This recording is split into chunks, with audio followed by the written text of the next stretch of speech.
Yeah, I see that. There she is. The siren hasn't ended yet. You're still on time. We're good when everyone knows, but we are live, just so everyone knows. Crazy today. We are on. We haven't heard the mics.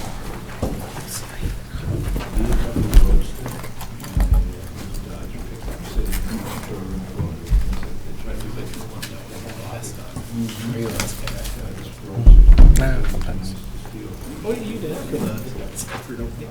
Yeah.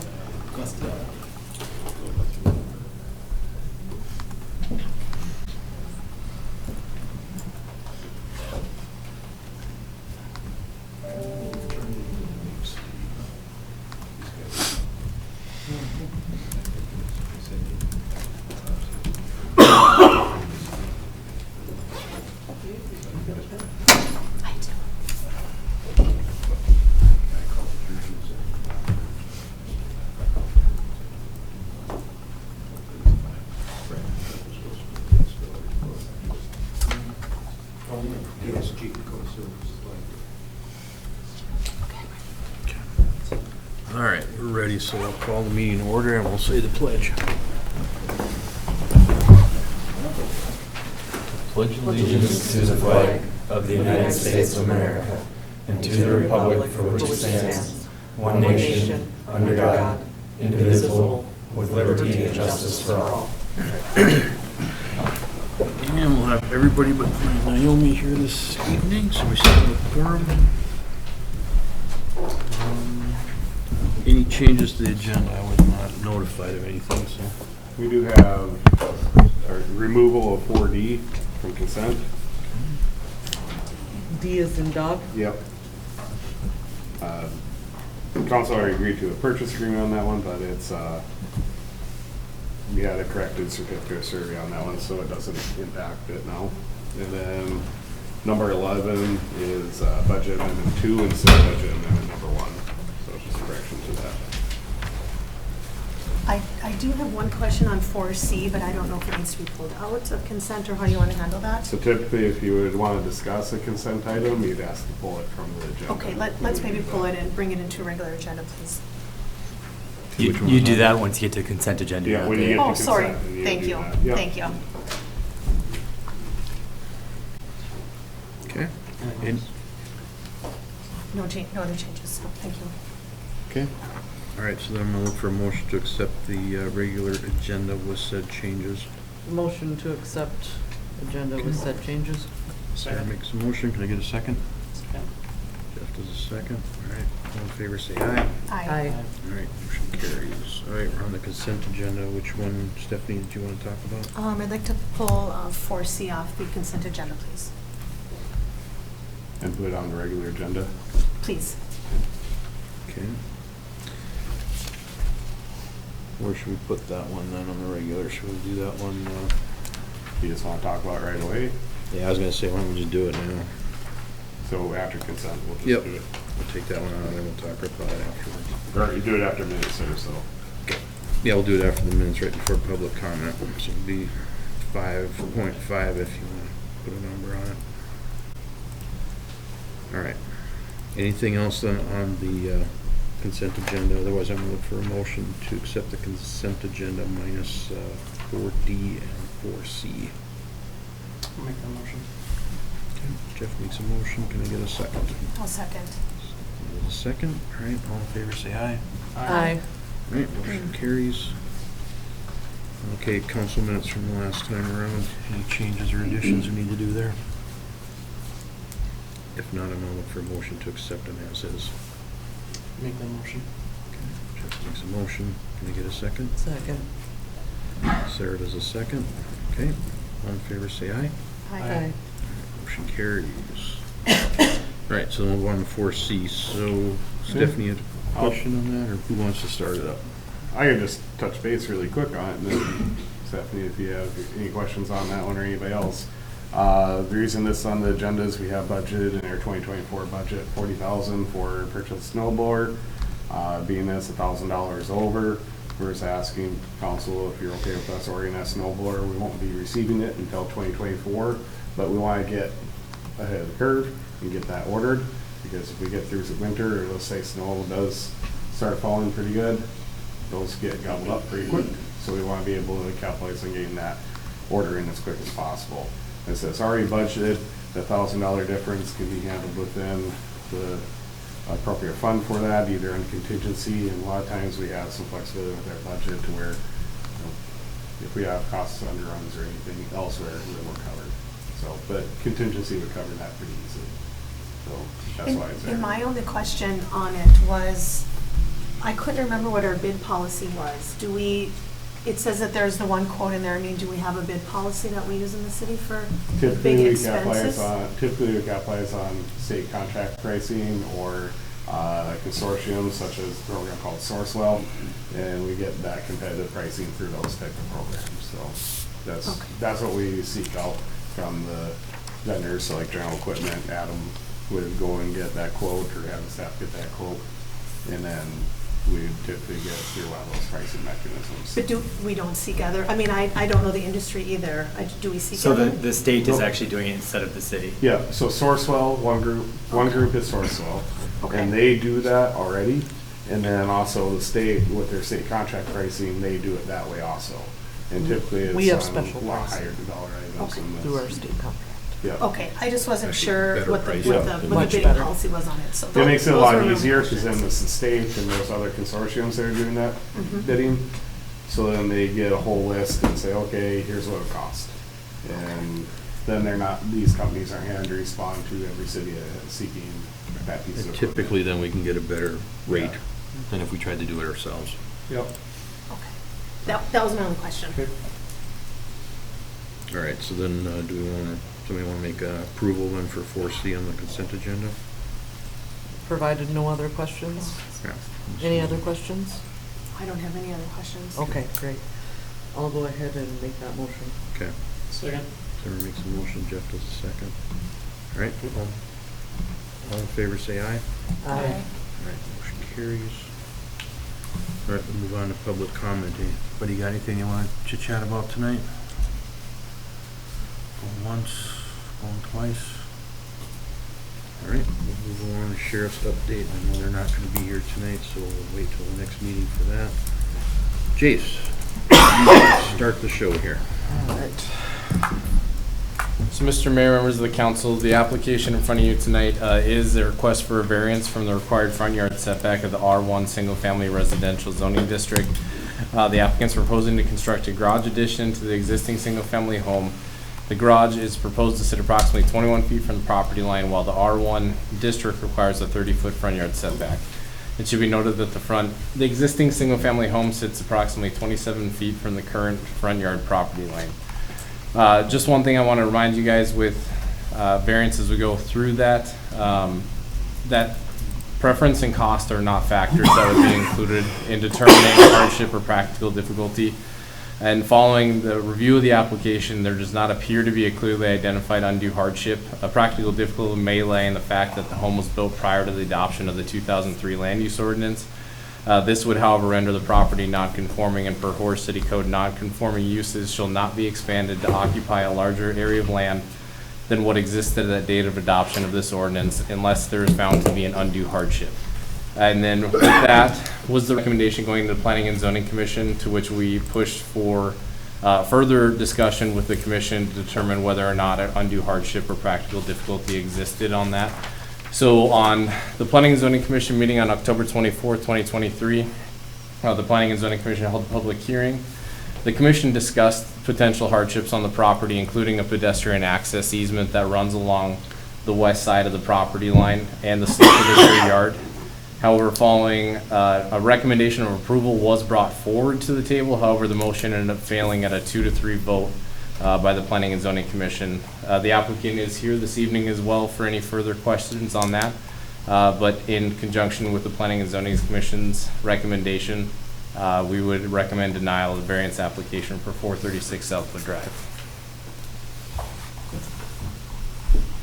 All right. Let's talk a little bit about, first, the pedestrian easement on the side of the property. Is that sidewalk? Is it multi-use path? What are we talking? So right Any of now, the I above? believe there's a 3-foot or a 4-foot sidewalk that runs through it. It is a 10-foot wide pedestrian access easement to access the park in our Liberty Park up there. I don't know if Park District's plan at some point is to expand that or what, but there is a 10-foot set easement there. And there's how many feet from the property line right now? 21 21 from the front property line. from the front property line. And what year was Or the with the home? proposal, there would be 21. It's about 28 right now. 28 right now, but it would drop down Right. 7 feet roughly. What year was the home built originally? 82. 82? So well before any of these ordinances. Well before. And I would note too, with the new land use ordinance that is going through, I went through and in working on the zoning map, made an attempt to try to correct a lot of these old ones with the zoning districts overall. So proposed on this one, not that that should influence a decision tonight because it's not adopted, we can't do it, but SR3 right now is the proposed district for that, which would carry a 25-foot front yard setback, so it wouldn't fully absolve what they were looking for, but it would bring that property back into compliance after the adoption of that ordinance. Can you say that one more time? The current ordinances that we're looking at implementing would remedy this issue? Maybe not fully, but it would at least bring the property back into compliance, because right now it's about 28 or 27 feet, depending on where you're measuring at. And it requires to have a 30-foot setback for that. So it would bump into that SR3, which would create a 25-foot front yard setback, which would still not meet what their initial request is. I do know that the applicant is probably requesting more than he'll end up using, so maybe that does resolve the whole thing. But like I said, that's not the ordinance in front of us to make that determination, just more of an FYI that this potentially could get resolved down the road. Where's the sidewalk right now? So right here's the sidewalk going through. It goes into Independence Park. Yep. Yeah. And the way the sidewalk runs with my property, it runs at an angle, so I can't go backwards, one because of the slope, and another because of the angle of the walkway, so. Sorry, do we want to open the public hearing? Yeah.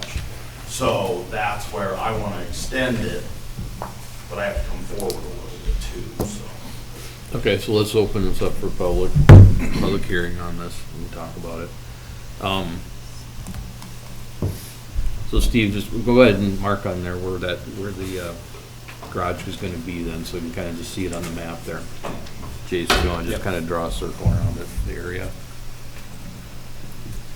So it's roughly something, and green was a terrible color to pick, so I apologize. No, it's fine, it's just so everybody kind of gets an idea what that looks like. Okay.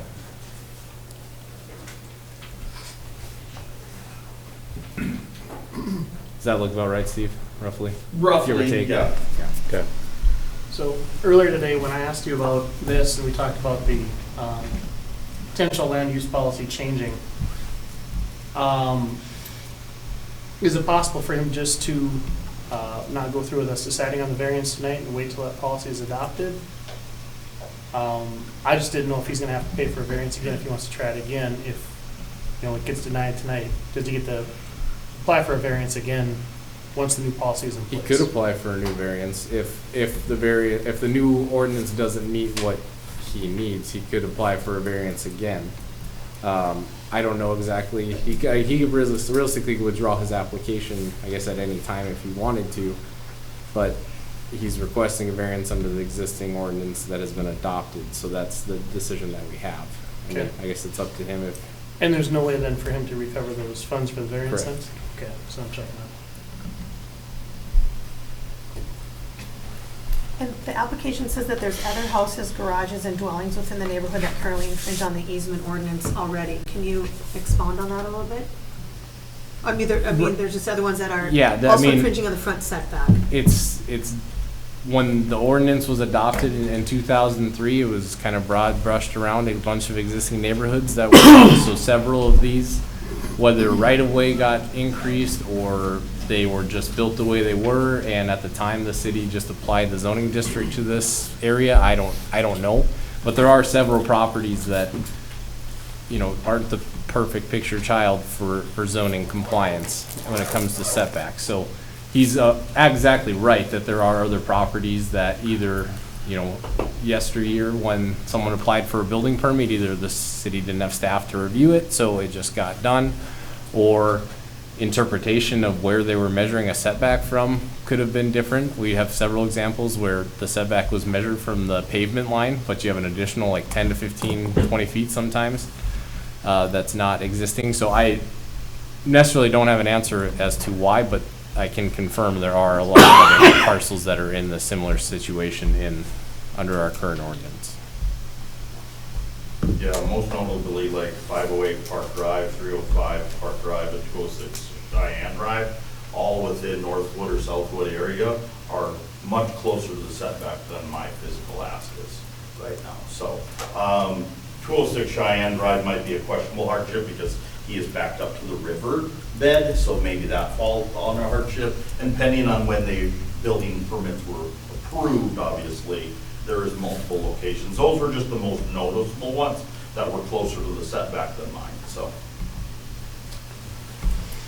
If I may, I'm his neighbor, Steve's neighbor. I'd like to see the project go forward.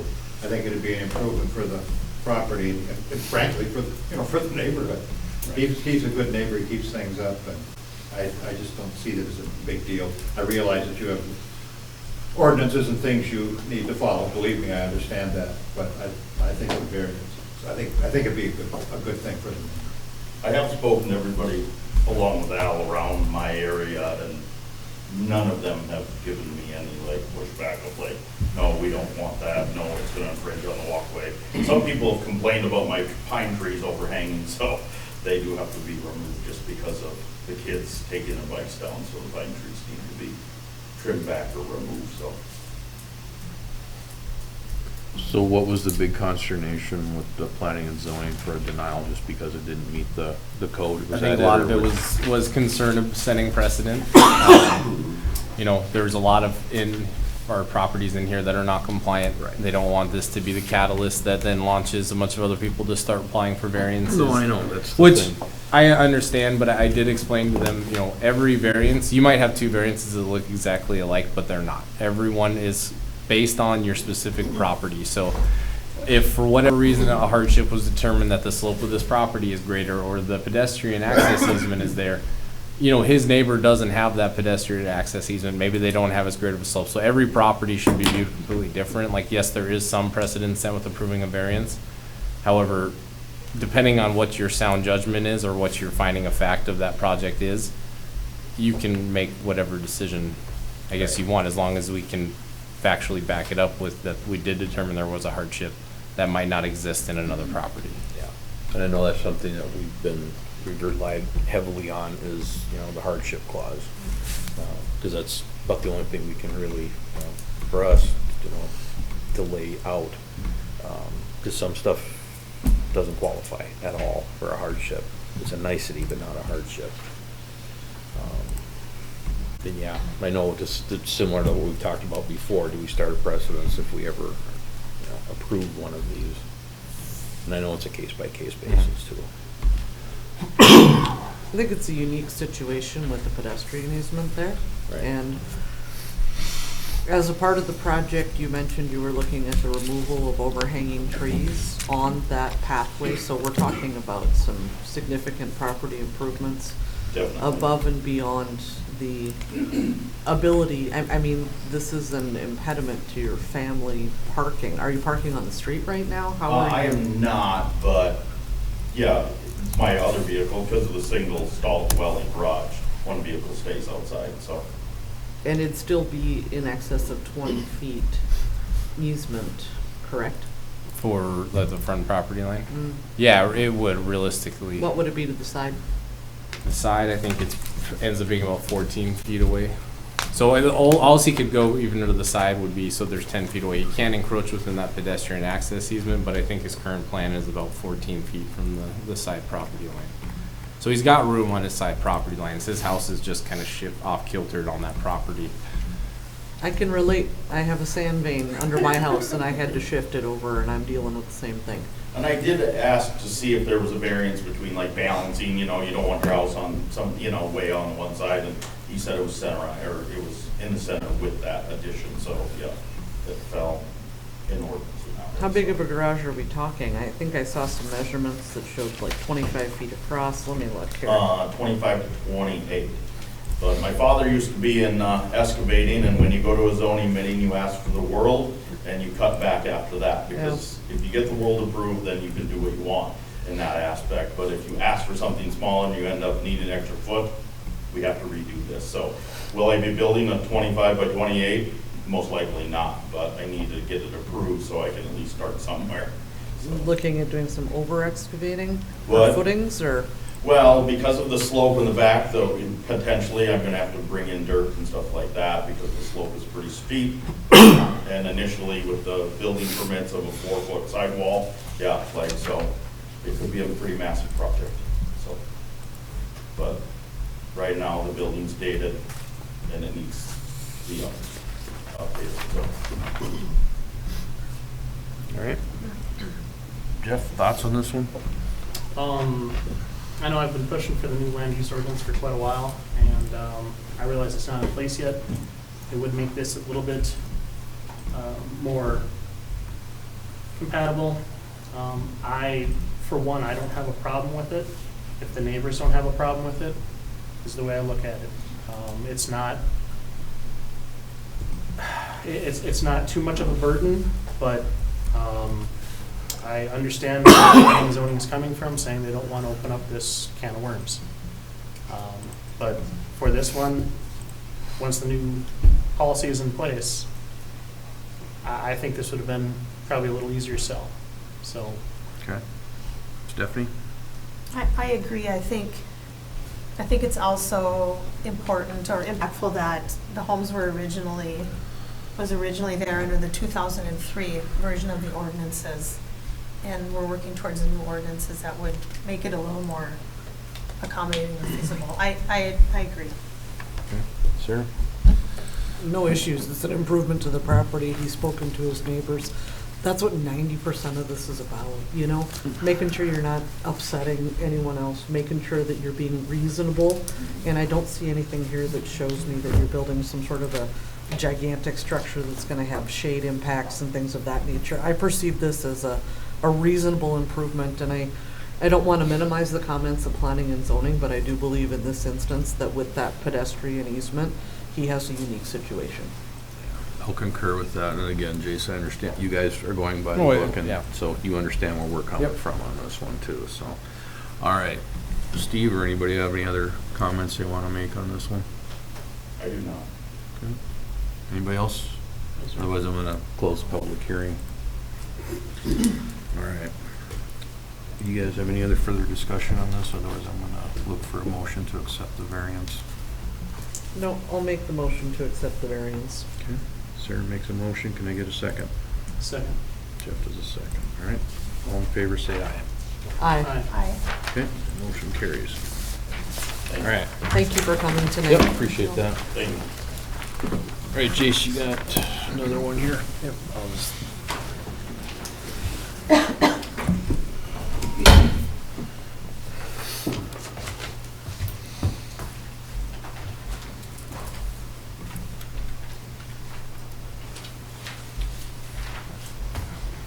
All right, so the application in front of you tonight for this one is a conditional use permit in order to operate a contractor shop and yard within the C3 zoning district. The office portion of the proposed building is approximately 1,500 square feet, and the shop area is approximately 5,600 square feet. The proposed use is determined to be harmonious with several existing uses in the area, some of which have also received a conditional use permit in order to operate their business. Staff recommended to the Planning and Zoning Commission to recommend approval of the conditional use permit. On October 24th, 2023, the Planning and Zoning Commission held a public hearing to review the application and ended up voting 5-0 to recommend approval of the conditional use permit to City Council. Apart from the applicant's representative at the meeting, there was no further testimony received during that meeting. So the motion on the table for this one is to approve the conditional use permit for 1000 Fifth Street East. Okay. What's the, Let me open up Go the ahead. public hearing and we'll start that right away. Okay, go ahead. forgive me, what is the proposed use? So it'd be for a contractor shop and yard on that. Any specific trade? I believe, Ian, is this trusses? Yeah, it's our framer. Framer. Just curious. Oh, yeah. It has no bearing on the Okay. hearing. I'm Yeah, just no, it's our framer. interested to know what comes to our town. Got it. Good. Okay. Anybody have any questions on this one? I don't. I don't need, this is an approval. You have anything you wanna present at all? I mean, No, I was just gonna, I'll go up and say, Ian Bullis here on behalf of Beagle Ridge in case there were any questions. yeah. Do you guys have any questions for him? I don't. Right. Nope. Okay, I'm gonna close the public hearing, and I'm gonna look for a motion to accept the conditional use permit. I'll make that motion. Okay, Jeff makes a motion, can I get a second? I'll second. Stephanie does a second, all right, all in favor say aye. Hi. Motion carries. All right, Jace, you got the next one too here. Yep. All right.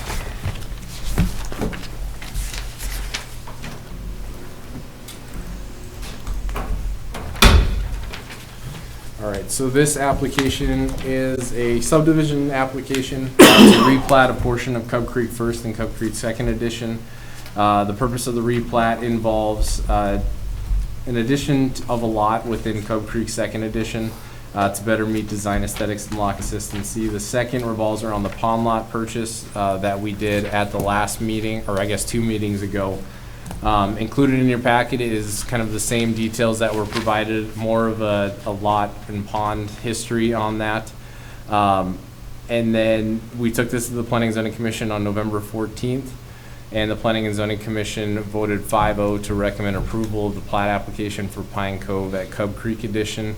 Again, this is a corrective plat to accommodate the stormwater pond is the first and foremost, which the purchase agreement, has that been executed or is in process of being put together? We just got the certificate of survey.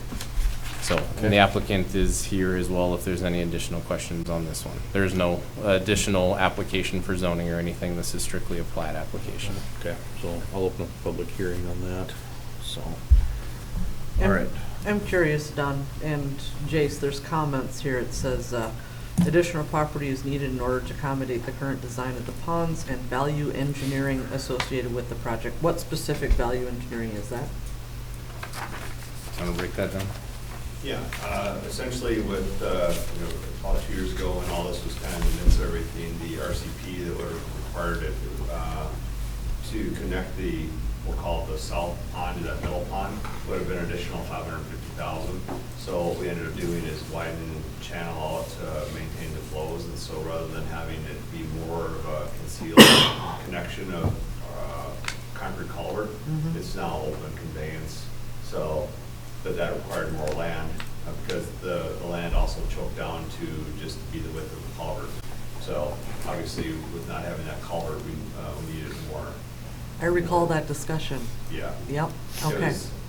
It was about a 3-for-1 savings, so it worked out pretty good. Good, thank you. any other questions? I have no questions. Okay, Don, anything else you wanna add, or, got it, okay. Then with that, anybody else? Okay, I'm gonna close the public hearing on that. I think, I'm gonna look for a motion to accept the plat. I'll make that motion. Okay. Sarah makes the motion, can I get a second? I'll second. Stephanie does a second, all right, all in favor say aye. Aye. All right, motion carries. All right, Brenton, you're up. Okay. Can you bring up the budget there? Okay.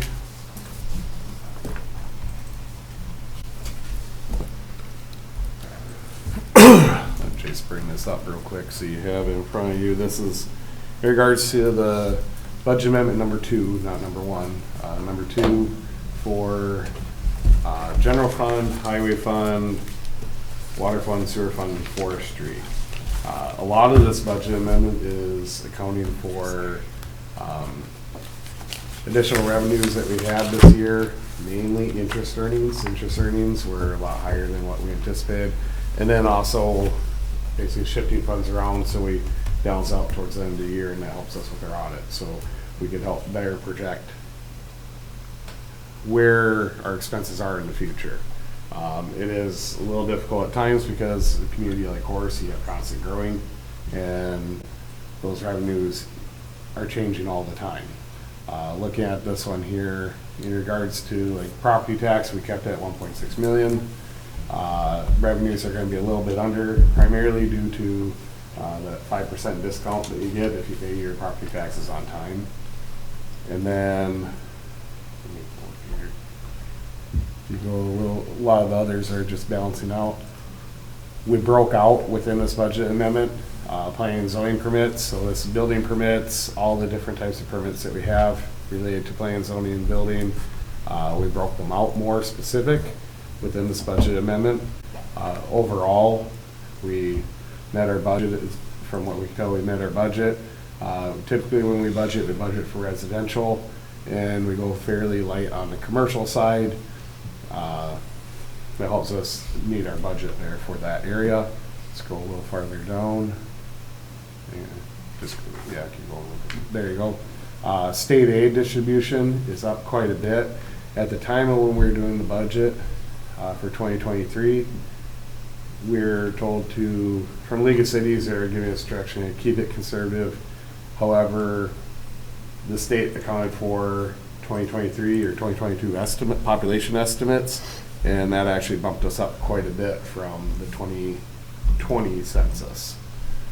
So that gave us a higher state aid distribution. Now keep in mind, a little farther down when we get into expenditures, that means that it bumps up for fire and for parks. We give 10% of that state aid to both of those entities. Franchise fees, this would be your electric and gas are the primary ones, and then you have like cable TV. The revenues are a little higher than what we had budgeted, anticipated. Those franchise fees were incorporated a few years ago, but with our growth, it's starting to actually amount to some numbers there that help the city. The interest earnings was the one, like I said, that was really high. When you go from interest earnings of almost nothing to we're on that 4.5% or so, that helps a lot, and that's why we're in the position we're at for there. And then the miscellaneous proceeds, Matt, can you, sorry, I'm fuzzy on that one. Sure. That one was tied to a cash in lieu, I believe, or what was that The one? miscellaneous proceeds, the $935,000 you see there is a reimbursement from Cass Rural Water District for a couple projects. Yeah. When we invoice out, because they require an invoice that in our accounting software has to tie back somewhere. So we tied it back there, so it hit the account, and then you'll see in the expenses we immediately transferred it back out to go to the correct projects. Where did that hit previously, or did we not have that reimbursement I previously? don't believe we had this reimbursement previously. Okay. Jim, was this one of our first ones that we submitted? It was one of the first ones in accounting it in this fashion. We've been working with our auditors to make sure we try to cleanly account for some of these different things that years ago may not have been reflected as cleanly before. So, yeah. Trying to make it easier to read and more transparent for everybody. Yep. Is the health insurance, the group health insurance line 210 under expenses, is that cost going down? I haven't gotten to that area yet, but we could look at, Matt could be looking that one up in just a second. We go Okay. down there. I already have an guess we answer could go for it. there. Sorry. You wanna touch I already base have an on- answer for it. I- There you go. I have the reviewed this answer. previously, We're so gonna tag forgive team me. this anyways, so, yeah. You wanna go ahead on that? Yeah, I can go on in that. So there were several months where several positions were open, so our expenses there were a little less while Than we were anticipated? searching for those positions. Okay. We are experiencing, I believe this year we experienced an 11% increase to our premium, which is pretty comparable with the market.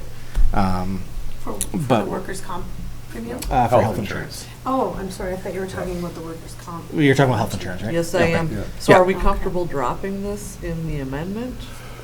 Yeah, let me look at Based on our the trending actual- costs, we were in this amendment. We anticipate. We're not gonna talking a fall- lot of dollars here. No, we anticipate No, we're we're gonna not. fall around 1,400 for the end of the year. All right. Yeah, we're gonna fall right around 130,000 Okay, Oh, for the, yeah, workers' for comp. health insurance. Health insurance, we anticipate just over 130,000, yes. Yeah, All right. workers' comp is gonna fall right around 1,400. Yep. That's a few lines down. yeah, I'm not worried about that, I'm just Yep. looking at a few things, because I know we took some increases this last year, Yeah. and so that's what made me question. Good. Yep. There was a correction done under the mayor and governing body for FICA expense and workers' comp, so we corrected that. It's nowhere near like that amount, but we made that correction. Can you scroll down a little bit more here? Audit is a little higher. Auditors were busy going through a lot of our different costs for this year, and due to some of our challenges last year, our costs are higher this year. Is that correct? Yep, they So- charged a little more due to difficulties from last year's audit. Yeah. And these are new expenses that were just realized since we approved our budget in September? No, this No, is this is the this is 2023. fiscal year 23 budget Not amendment. We're not talking about 24 right now. Yeah, This an is update to for the this year, 2023. just rebalancing the budget to reflect actuals a little more accurately. Oh, Now that okay. we're And just at the end of the day, That we wasn't typically. actually very clear. Yeah. Okay, all right. So at the end of the day, we really focus on not necessarily the line items. We're trying to have these cleaned up or be more accurate at the end of the year. In working with our auditors, that just makes it a little smoother during the audit process. A true-up of sorts. Pardon? A true-up? Yeah, it's of basically a sorts? true-up. Yeah. Yeah. So for instance, like subscription and dues were originally budgeted at 7,500, but they were 15,000. That means because that was an actually accrued incurred expense for this year. Correct. Yeah. Okay. And that could have been for different things, like, that could even be for, just professional associations or subscriptions for like, is it computer licenses or things like that too. I know we have a software line item, but it could fall under those, subscriptions there too. Yep. Let's see. Because there were some pretty big changes. Yeah. And keep in mind also, from when we first developed the 2023 budget, we've had changes overall, like staff getting their feet on the ground more, where throughout 2023, you're saying, okay, this is going to be helpful, or we need this for this position. I'll take an example, like under software. I know when Joel started there, we didn't have CAD. Now you have CAD. So that's not cheap software, for example. So that would be why you have some changes. But there's a lot of balancing, like Sarah mentioned. Yeah. And a lot of this is balancing within each group. So for example, you see all of this comes down to contractuals, and the only difference is $14,000. That's a lot of moving from one pot to another to figure out where did we actually spend our money this year, and where can we anticipate spending money in the future. One of the substantial changes there in contractuals, though, I do want to point out is law enforcement. We've had 2 deputies throughout the year. We were supposed to have the 3rd one. They didn't get us the 3rd one. Therefore, our costs are lower for law enforcement. That's why. I'll get into since I mentioned law enforcement, I have talked with Sheriff Johnner about accounting for the 3rd deputy for next year. It's looking positive that we'd be able to get that. He didn't know at the time if Riley's Acres was going to need a quarter-time deputy. He's working on getting that answer. If they do, then we'd probably be getting a 3/4 time deputy. If we don't, then it'll be if they don't, then it'll be a full-time one, is what they're anticipating. Also inquired about having that 3rd deputy be a truck person or having one of our other deputies be counted as a truck person. So he gave me a cost for that, and we're accounting for that within this budget amendment to where we have funds available to where if we get that 3rd deputy to be, or one of the deputies to be a truck person, we're able to have the funds to be able to pay the cost change for difference for items like the vehicle. Because regular patrol deputy drives like a SUV, like a Ford Explorer. This would be a 3/4 ton truck. So there's a little bit of cost difference there. It was just under around 45,000, I believe. one thing so we'd be putting the money aside into a reserve fund to be able to handle that. So when I get all those costs drilled down, I do want to go back to John to talk to him about scales, because I didn't see a cost for scales. He gave me one for vehicles. But if we have to pay for the scale too and own our own scale, we can do that. But I just needed to clarify that dollar amount. So, but we'd be putting that money aside. So. We spend an awful lot of money on new roads, and I'd hate to see them ruined prematurely by a lack of enforcement as far as the overweights and overload situations that seem to be a common problem in our community. Yep. Let's see here. There really wasn't a big substantial change here on commodities. We go down. Miscellaneous expense we lowered quite a bit, around 25,000, but it's because we didn't have much for miscellaneous expenses. Either in that capital. The big changes in expenses under this area here in the 700, 800 category. We dropped down contingency, obviously getting towards the end of the year, we have more comfort to be able to drop that down. Keep in mind, originally in the budget, contingency seems high, but when you're talking about $2.5–3 million budget, initially off of that, 100,000 is not that much when you're talking about contingency. State aid distribution went up because we got more in state aid. The first category I was talking about for law enforcement, like to be able to have the truck deputy, the first category is creating an emergency services reserve fund. What that fund is intended for, it'd be 140,000, is for things like the cost to upgrade to a truck deputy. Also, if we need to do any studies or be able to start saving some money for the city in a reserve fund, someday we might need to have our own local law enforcement, or we may have different dynamics of fire or something. We don't know. It may not be for another 10, 20 years. I don't know. But what we're just trying to do is start having some funds available that we're able to look into those different dynamics, plan for the future, and also be able to account for things like I mentioned, the truck side of things.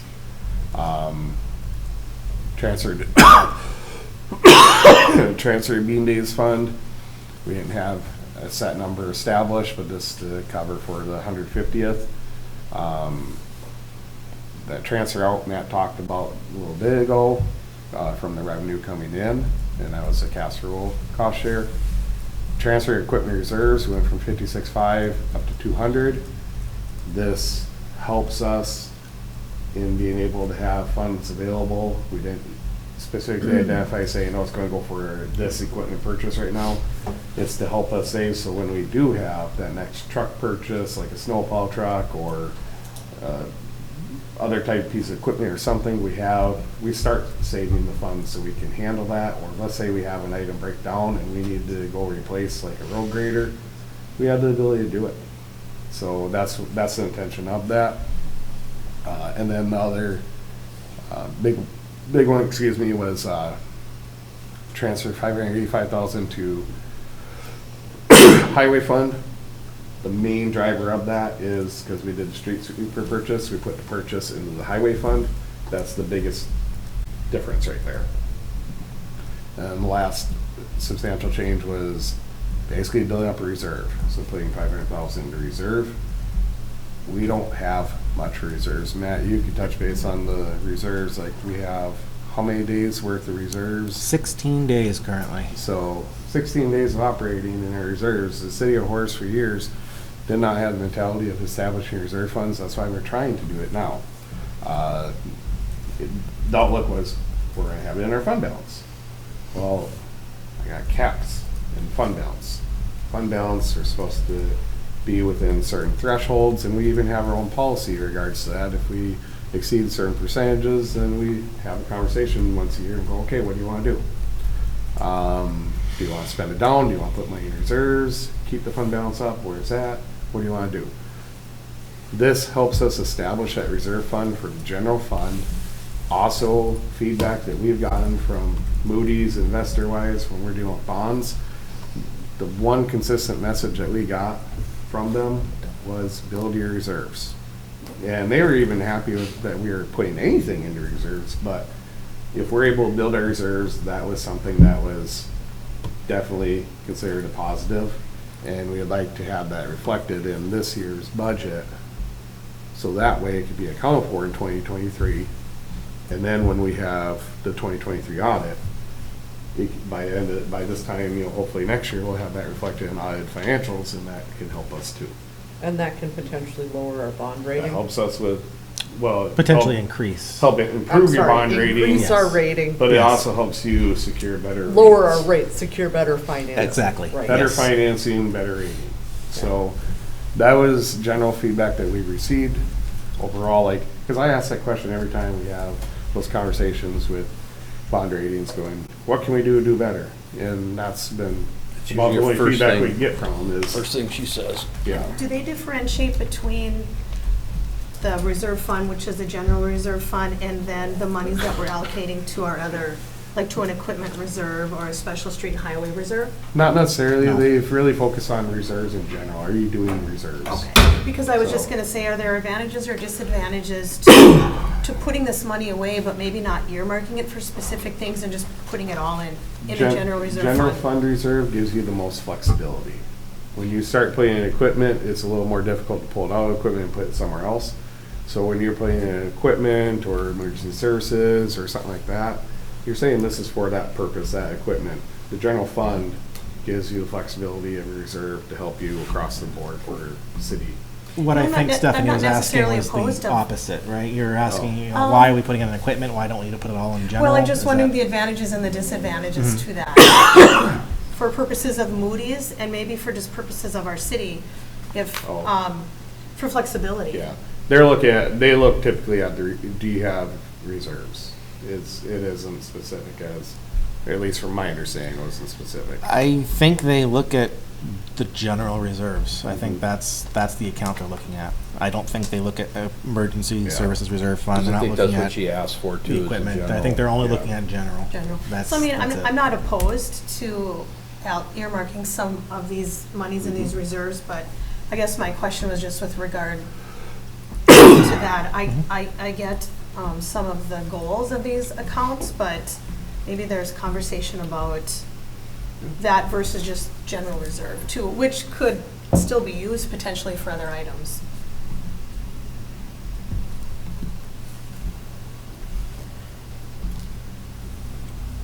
I did, and I actually just had one additional question. Could you refresh my memory on the forestry funds? Did we approve this past year the addition for the Boulevard Tree Program because I see an addition of Yeah. 55,000? So and I apologize, I don't have that reflected on Budget Amendment 1.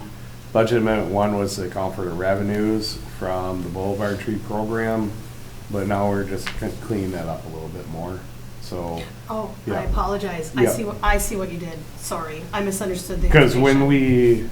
when we established the 2023 budget, we didn't have the Boulevard Tree Program ironed out. Mhm. And now we have it ironed out quite a bit.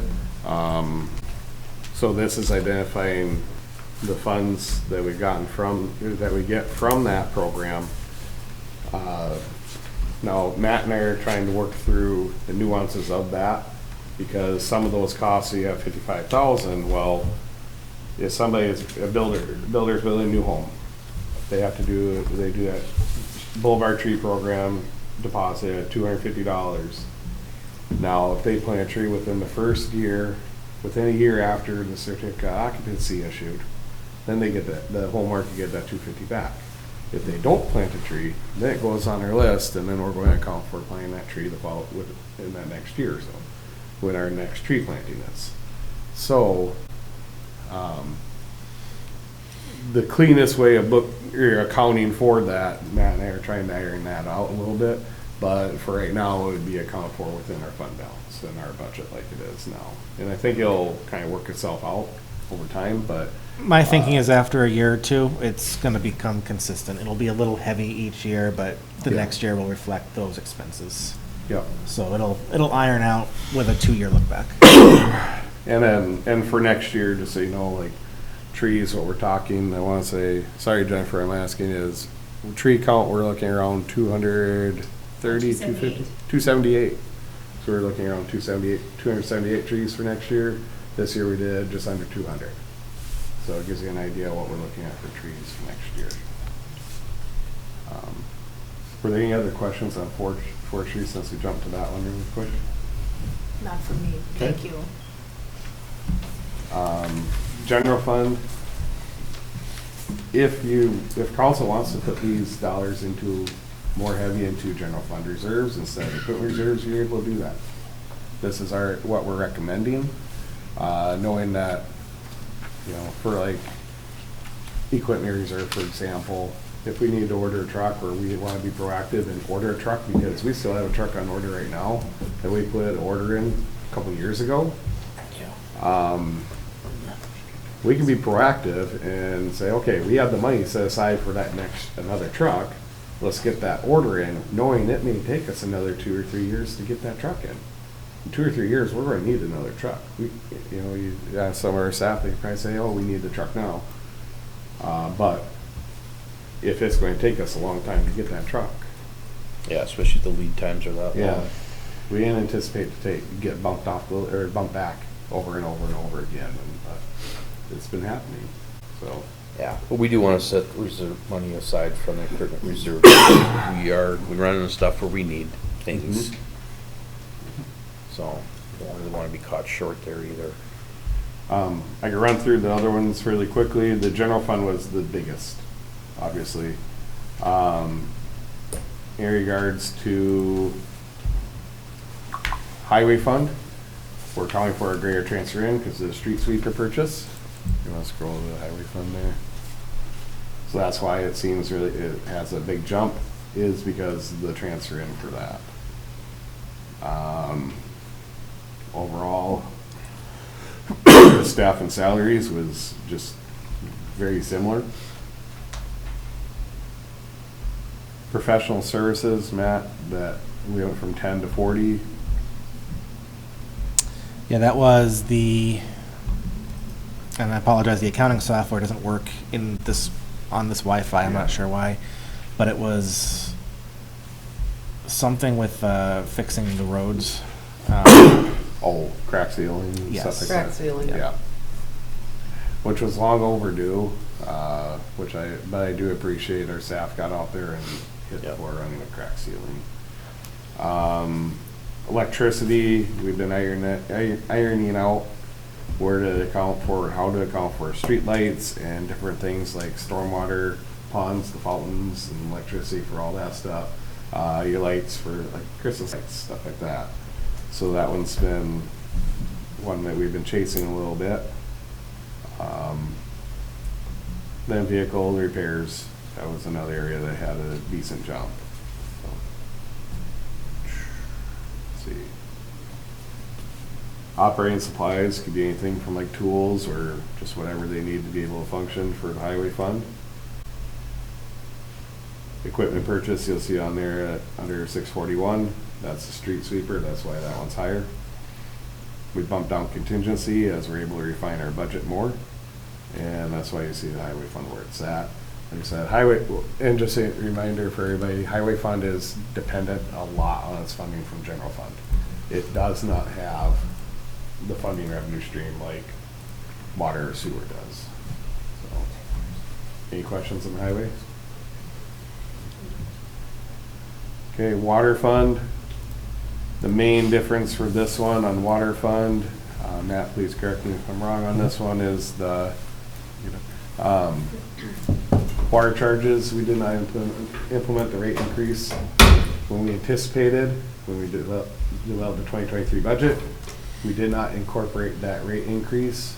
We delayed it. We're just going through that rate increase right now. Yep, residents will have received their bill Hey, they know. via email today, or it was mailed out today, so we'll get a paper statement in a couple days. This is the first bill with that rate increase. Yep. So that's the main driver of why we're anticipating to have that rate increase happen around July. So half the year, it didn't count. We didn't do that. So, which is fine. We're able to function without it for the half a year without it there. because we did not go live on Cat's Rule until, September, October timeframe, so that transition has gone pretty well. Salaries, just a slight adjustment, really just shuffling the funds around a little bit, cleaning them up, truing them up. Same thing, contractuals.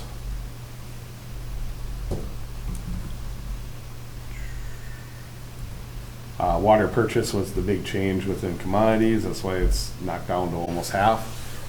We anticipated to be buying more water from Cat's Rule, we're not, so that's why it's down quite a bit. Equipment purchase, Matt, can you touch base on that, 75? These were new water meters.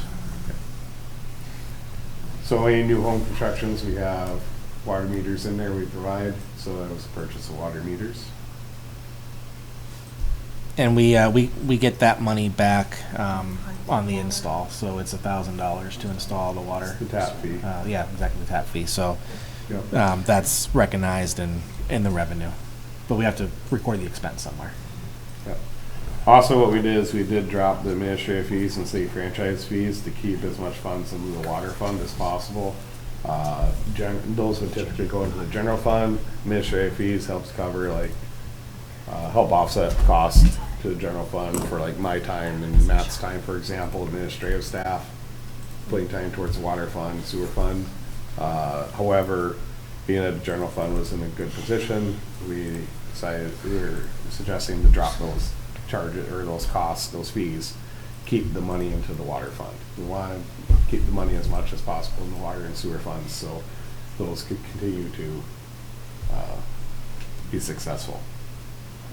And same thing with the equipment reserve. We had 10,000 to go into reserve fund. We didn't put it in there. We want for a water fund. We were looking at anything to be in the fund balance.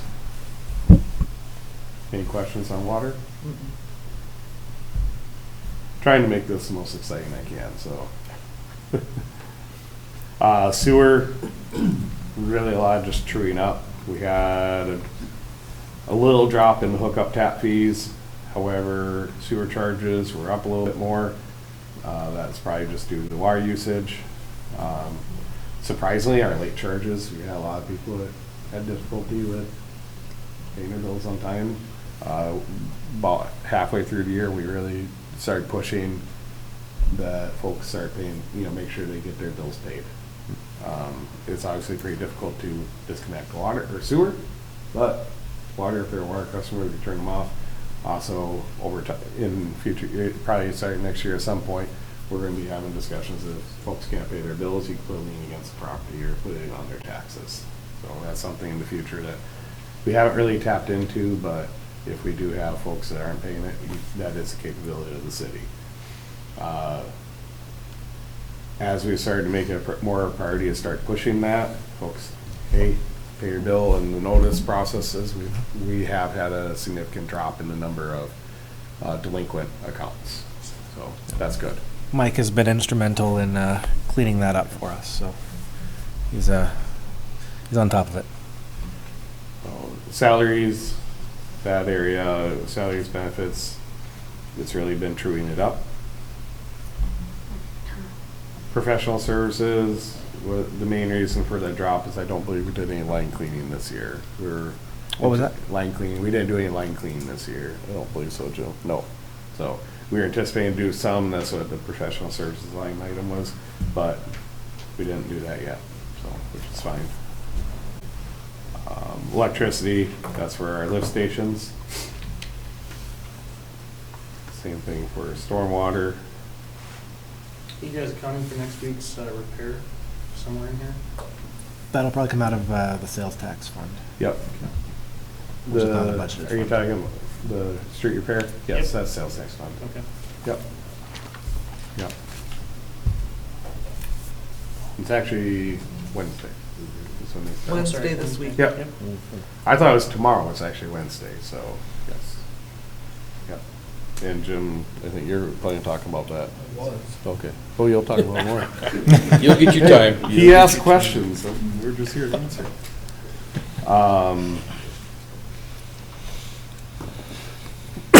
The sewer contract dropped down, we dropped that down a little bit. we do try to still maximize our lagoons as much as possible. So we still send some sewage to Fargo. And whenever that day comes, we get that next connection, the flush to Fargo connection. Then we can go through the process of decommissioning lagoons. However, it makes sense to maximize your lagoons as much as possible to cut down your cost to Fargo. And what that does is help us continue to build like reserve fund balance, make our sewer fund healthy. In return, what that helps us do, helps us in order to, such as like the Flush from Fargo project, you're able to borrow the money from Bank of North Dakota or North Dakota Public Finance Authority, where it's a lower interest, like a 2%. Right now it's a 2% loan. That could be borrowed against the utility, and funds that we have within that fund may be able to help us with the borrowing, the obligations we have there, but also may be able to be put towards like the Flush to Fargo project or capital improvements like that. What that does, help keep the cost down for our customers, or basically smooth out the cost. And that's why we have 75,000 put in for reserves. We didn't have anything in there for reserves. We put that to 75,000, and then we dropped the administrative fees and franchise fees, like I said, to keep the funds in the sewer fund. Any questions for sewer? Overall impact on the sewer amendment is only about $12,000, 11.5. Sorry, it's a little small on the screen there.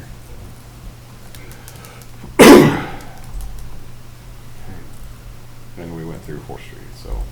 Any questions, budget overall? I know I went through a lot of information, but I just wanted to capitalize on, or go high level, or go a little bit into the detail, but not super deep into every single change, but the more substantial ones. From what I can tell so far, it's a matter of really, within this amendment, for reserves, do you want to put more in general fund reserve, less in equipment, or emergency services, or what would you guys like to do there? The breakout that you see for what we were proposing under the general, it made sense to us when we were going through it, but like I said, if you want to put more in the general, you can. If you want to, But this is kind of a commit staff, dollars, you could do them for something else too. this is kind of staff recommendation based upon what we know is probably coming, so we're trying to spread these out a little bit. I mean, putting what we're suggesting to put in general fund is a significant amount, and I think it will grab the attention of, Well, it will. like Moody's at time of rating, things like that. I think it will grab It's the the attention. one thing we always get hounded on, Yeah. politely, but it's a good nudge. And we should keep working on that. I guess I'm not seeing anything there. I think the interest earnings, that's substantial this year. I don't know if we're gonna be able to maintain that going forward if the rates start going down again, but it's, We cannot rely on interest No. earnings to carry No, us that's through the what I way, mean. but that's where it gives us a great opportunity to put in reserves. right, that's what I mean, we got it this year, we can do this. We're already seeing we haven't seen our interest earnings drop, or our rate drop yet, but I do anticipate that rate is going to be dropping here at some point. The Yeah, feds I agree. are, Yeah, well, I read a report today that they're expecting to have 6 rate decreases next year of a quarter point apiece, and 4 to 6 in 2025. which So is we're It's looking an at- election year, they're gonna do that. so. Exactly. So we're looking at somewhere between 150 and 300 basis points Yeah. over the next So, 18 to 24 months. We've got this windfall this year to be able to do this with, to be able to put these in a reserve like that, and I think that's an excellent idea. We may not have that opportunity next year, or the following even for that matter, because we haven't seen interest rates like these on our fund balances since I came on board, so. no, one thing, why the interest earnings seem high too is like you have funds like our sales tax funds and all the utilities, sales tax, general fund, all these different funds that we have. The interest earnings are going to general fund interest earnings. That's why we're accumulating what we are, is that's all going to that area. So. right. No, interest earnings for any bonded money for projects Or cash in lieu. goes to the funds for that project. So Matt breaks it out every month. When we account for our interest earnings, we account for that in general, and then the ones that are borrowed funds for those specific projects go back into the project fund to help offset the borrowing cost of that. Okay. It's a anybody fun got time. Other questions? Issues on changes? If not, I'm gonna look for a motion to accept the budget amendment number 2 to exception. Okay. Jeff makes a motion, can I get a second? Did you want to take it or not? I'll second. Stephanie does a second. All right, all in favor, say aye. Aye. Aye. Aye. Okay, motion carries. All right, Brent, you got the next one too. Just like, We gotta live it up, and that's part of the peanut gallery. I know.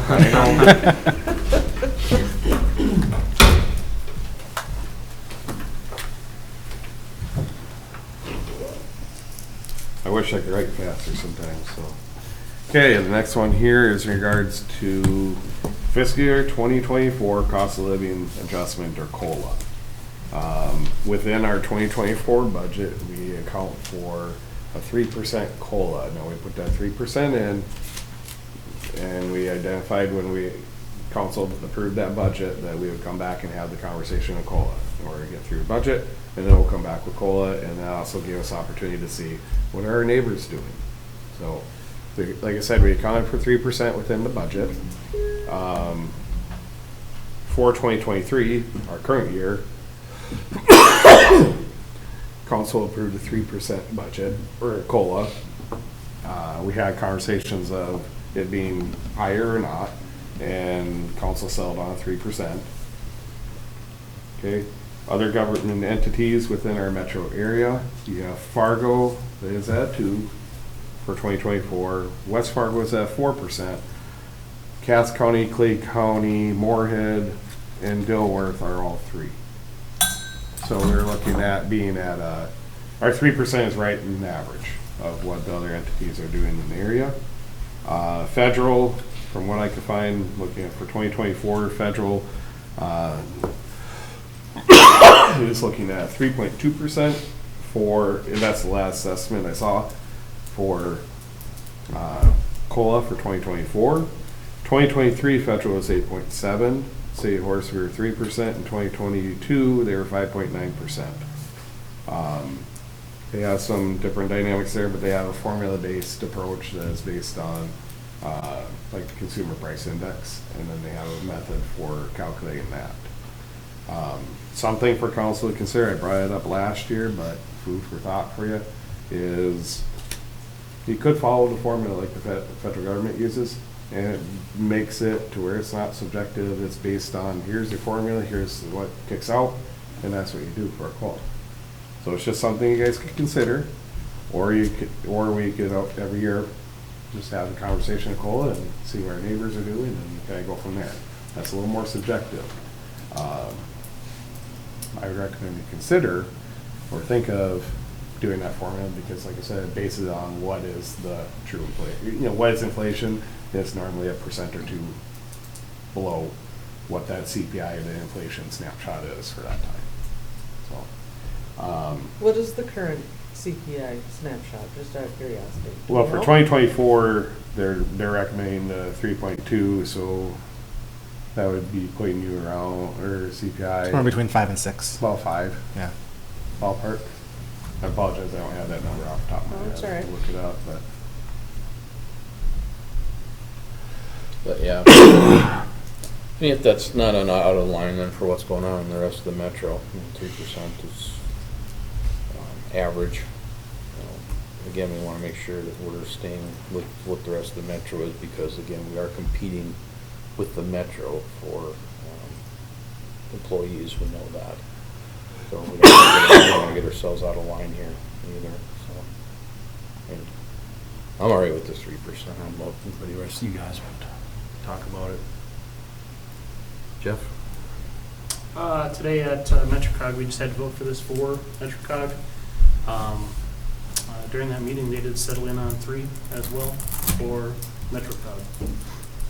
They base it on, like what we just talked They about? base or- it on the surrounding public entities. And actually, the data I mentioned about the other entities is from MetroCog. Yes. So, yeah. Okay. I- Stephanie? Yeah, I mean, I guess I looked too, and I think I maybe mentioned this last year too. I mean, this has always been a difficult decision for me because we're being asked to make a decision when we don't have all the information. I mean, what we're discussing tonight just is the COLA increase. It's only one side of the yearly wage increase. So in addition to COLA, each employee is getting a merit-based increase as well. I think I said last year too, I'd prefer if we just made one decision on an overall wage increase versus separating out merit and COLA. Talking about them separately, I think is trying to make a decision without all the information, and then you kind of don't have a full picture. It's like making the decision in a vacuum. I did a little research too, and if you look at the 3-year average, I think I mentioned this last year too. Fargo from 2022 through what they approved this year, their combined 3-year COLA was 8.5%. West Fargo from 2022 versus what they approved this year was 7%. For us, we had a 4% in 2022 and a 3% in 2023 for a total of 7% over 2 years. So to be in line with Metro, 1% would be spot on with where we're at with West Fargo, and just a little bit, and just a 0.5% under where we're at with Fargo. And I was really happy last year we were able to increase contributions to the health insurance premiums for our employees too, from 60 to 75%. I think that was the benefit, which is really a really good benefit.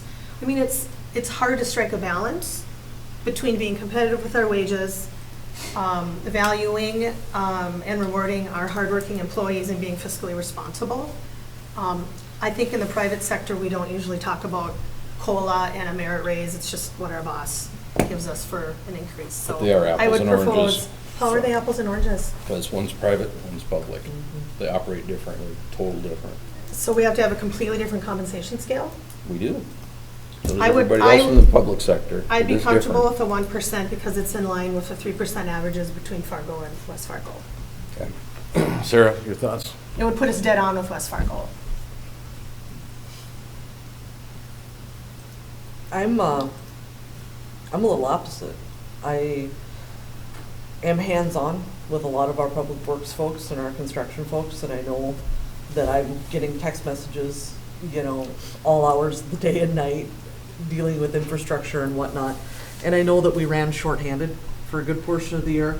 I also know that inflation's had a real effect, and I don't disagree with Corey in the difference between the private and the public sector because I've lived it. And I know that the salaries typically in the public sector, because they are in fact public, are typically a little lower than what a person can make salary-wise with bonuses in the private sector. So when I see cost of living, I look at that as just a part of an overall package.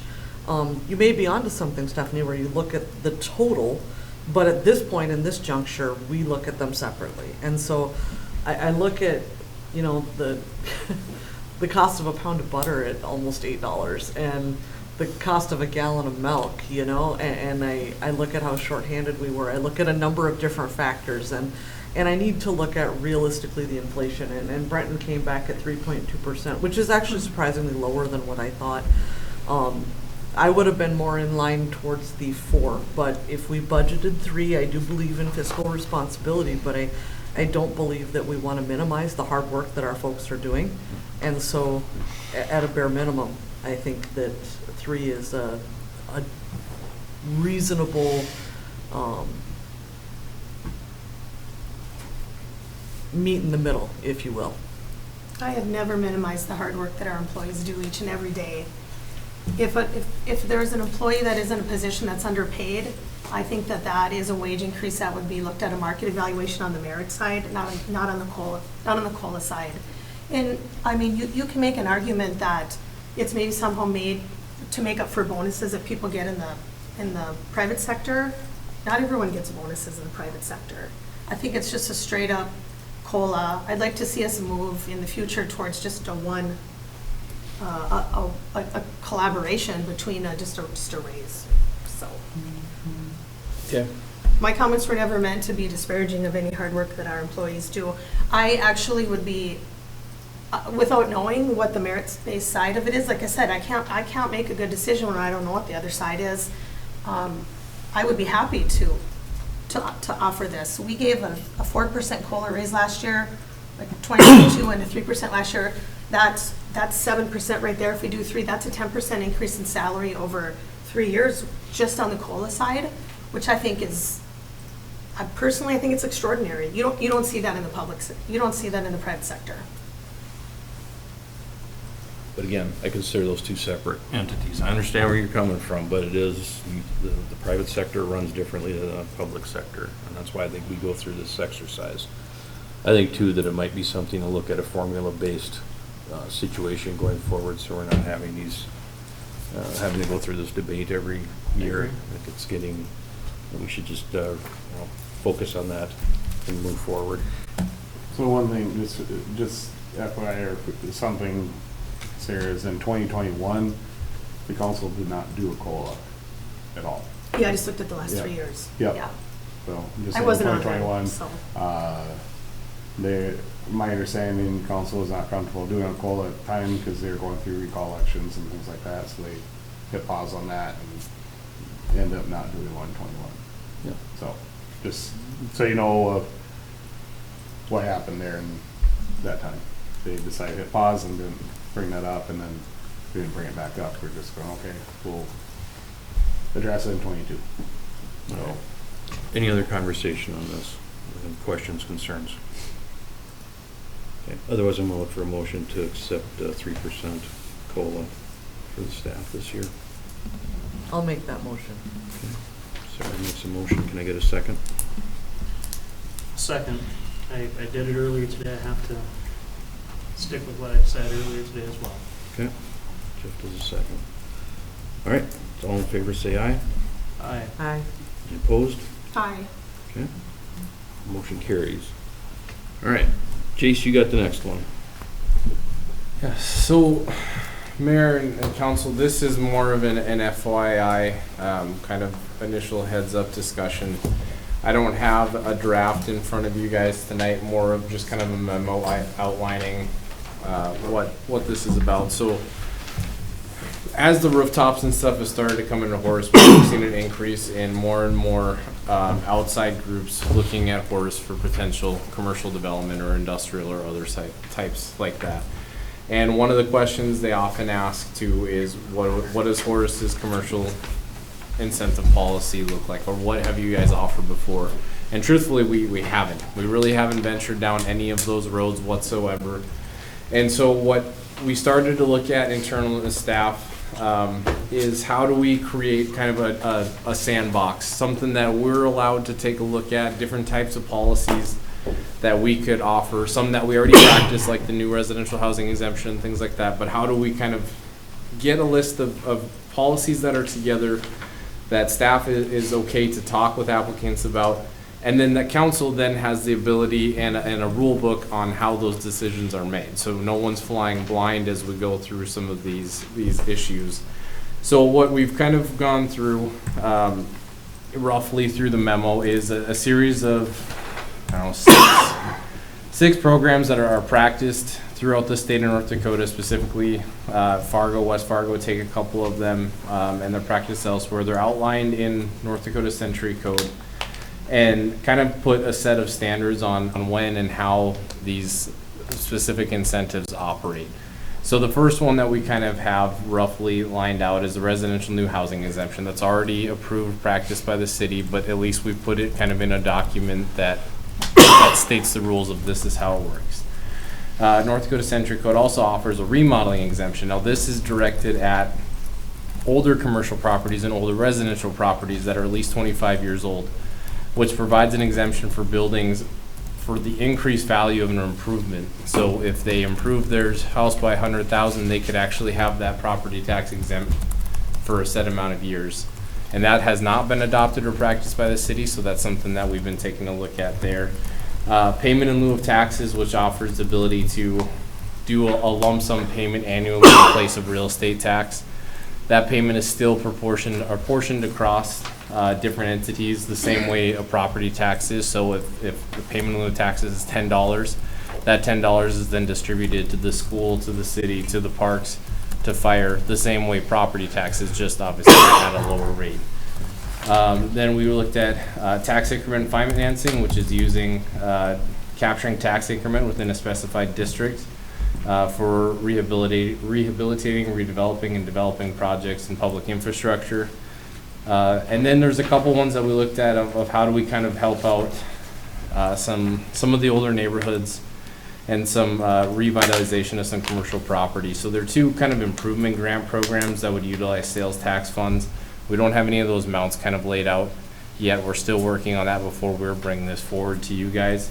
But we wanted to kind of start an initial discussion before we got too far down the rabbit hole on this.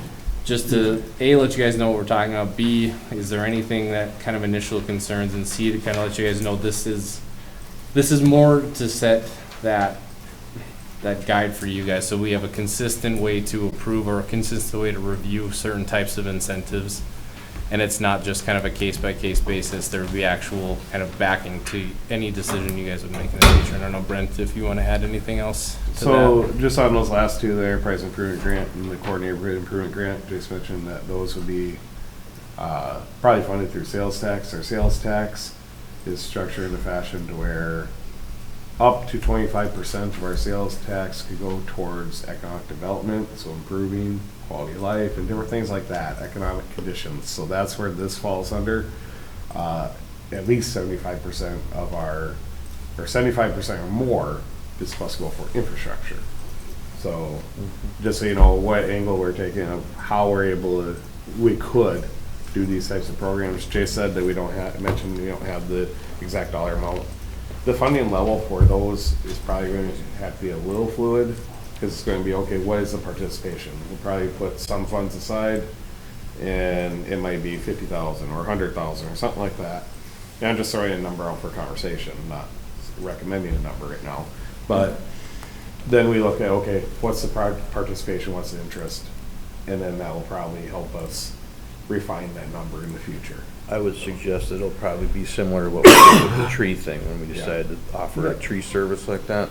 People hooked onto that. Same thing with that last one there, the core neighborhood improvement. And those programs are intended, we're trying to find ways to help people that benefit the city and benefit our residents that they can take advantage of. So that's where our thought process was, and seeing that some of these other programs are out there, or other communities are doing them. So. Right, and this is a way of helping out the core residents that have been here for a while, get a chance to do some upgrades, and we can help them out with some of that, so. Yep. No, I think that's a good idea. Yeah, this is a great start. The only comment I would have is that I want to ensure that the enterprise improvement grant is utilized for properties that require an upgrade, not properties that are new and simply don't want to spend the funds up front. I don't want to give the developers an advantage to start cheap and then utilize these funds to add on all the pretty things that they want, such as landscaping and whatnot, onto their properties.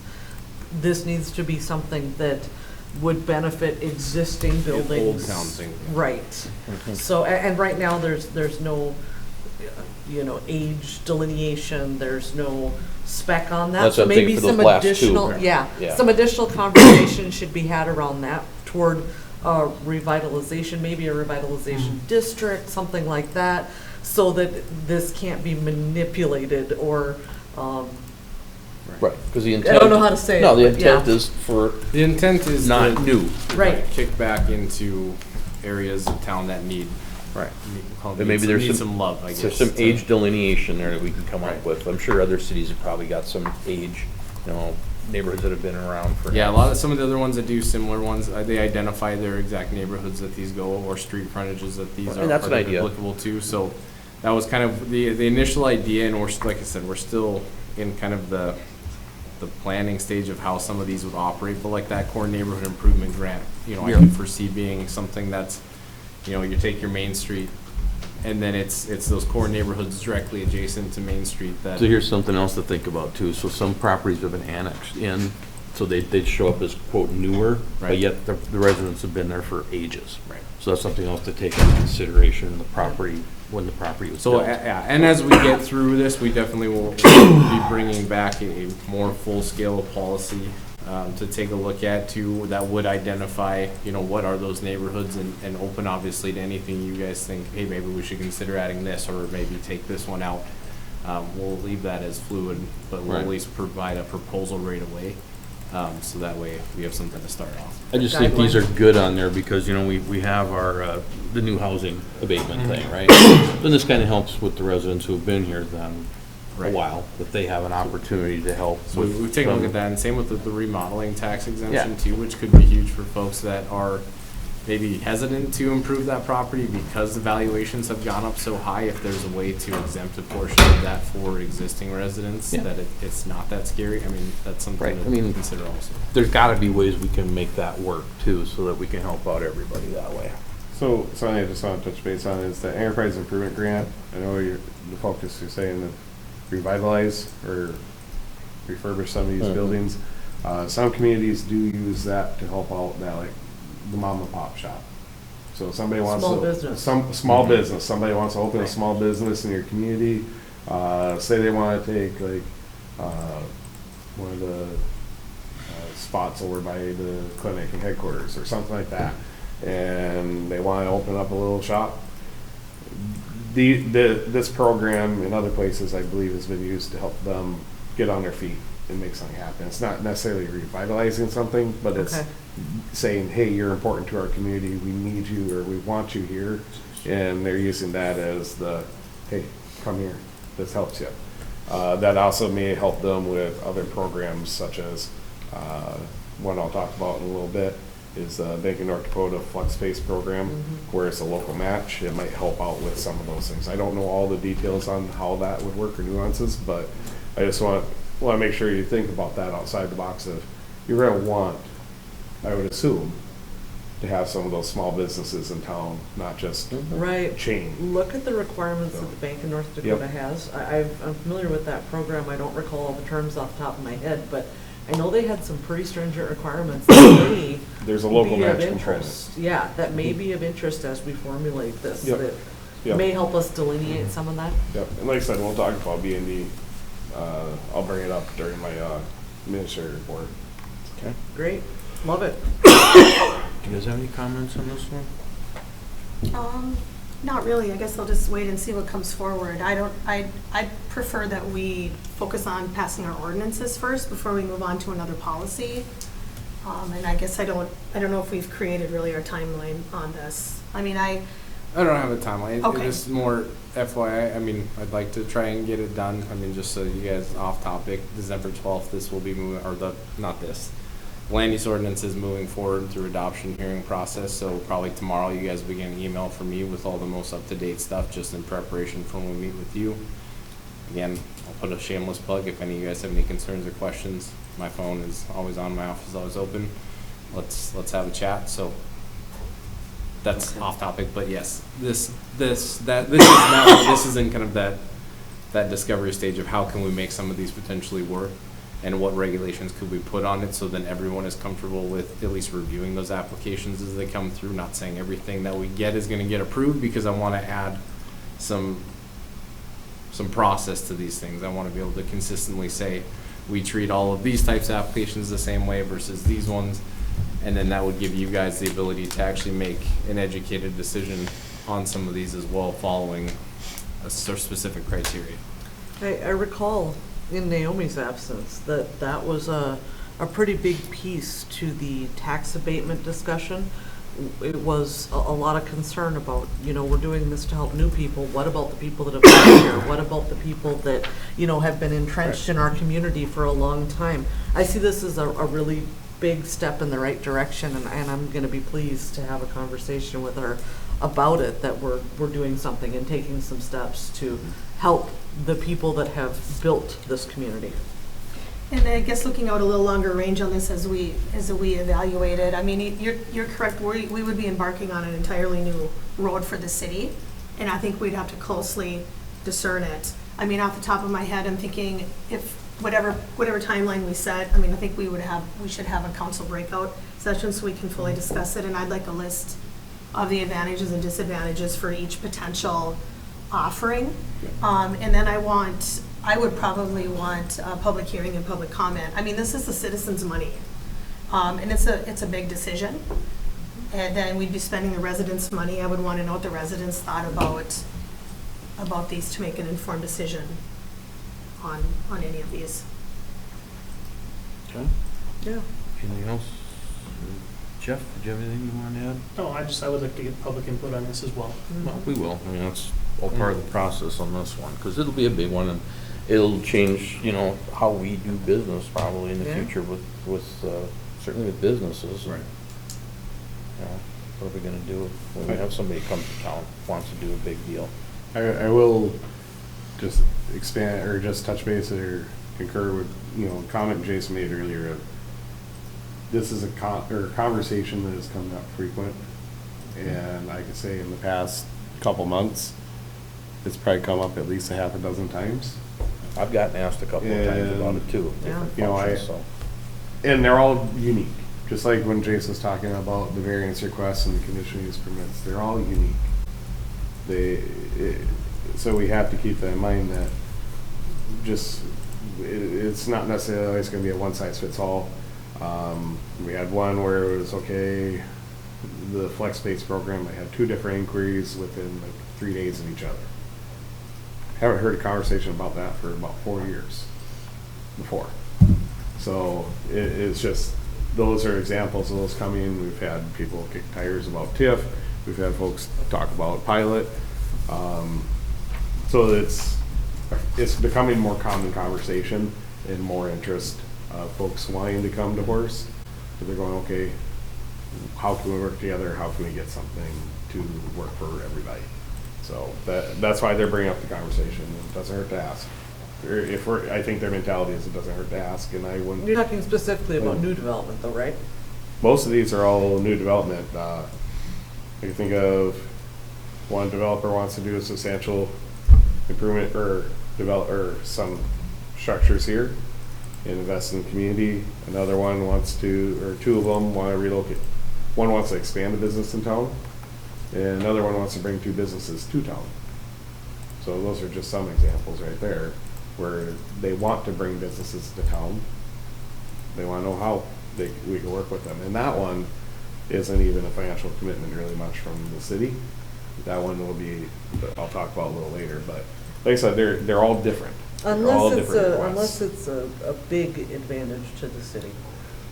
And by that, I mean something that impacts a large portion of the city. I struggle, and I'm gonna throw this out there, I'm not sure if it's Drecker or Brew Hall or whichever one that got, $600,000-700,000 from the city of West Fargo.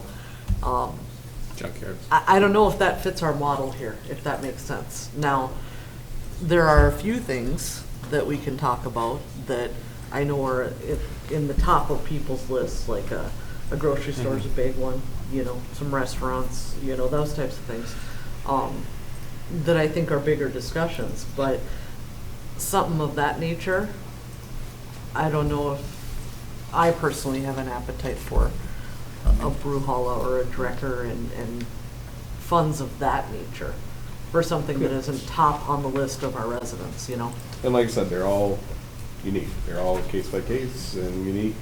Some may fit a general program, but your big stuff is going to be all unique. And the first question would be, would they come? Are they coming regardless? I guess, if we're going to open it up a little bit, my main concern kind of centers on Sarah's issue too. It's like once we open the door, how do we stop? Is it just continuing going forward, or like it'll become a habit where every entity or business? And for targeted specific reasons, I probably would consider it. But my worry is then you open the gates. Right. And then it's a habit, and it's an expectation. And I think we saw what happened just a few months ago when people had an expectation that we would always have a certain incentive. And look what happened when it sunsetted and went away. So that would be, I share So- Sarah's concern with that. And to that point, that's kind of where I think the importance of establishing a policy is, because that, right now, we don't have any sort of backbone, any sort of rules that play. So yeah, it could be a, well, when do we stop? How many do we have to do? Here, at least we provide, like, let's take the payment in lieu of taxes, how I have that right initially, draft form set up. A series of different categories that are score ranked, and they have to hit a certain amount of points just to even be considered qualified for Yeah. that, before you guys even would come forward to make a decision.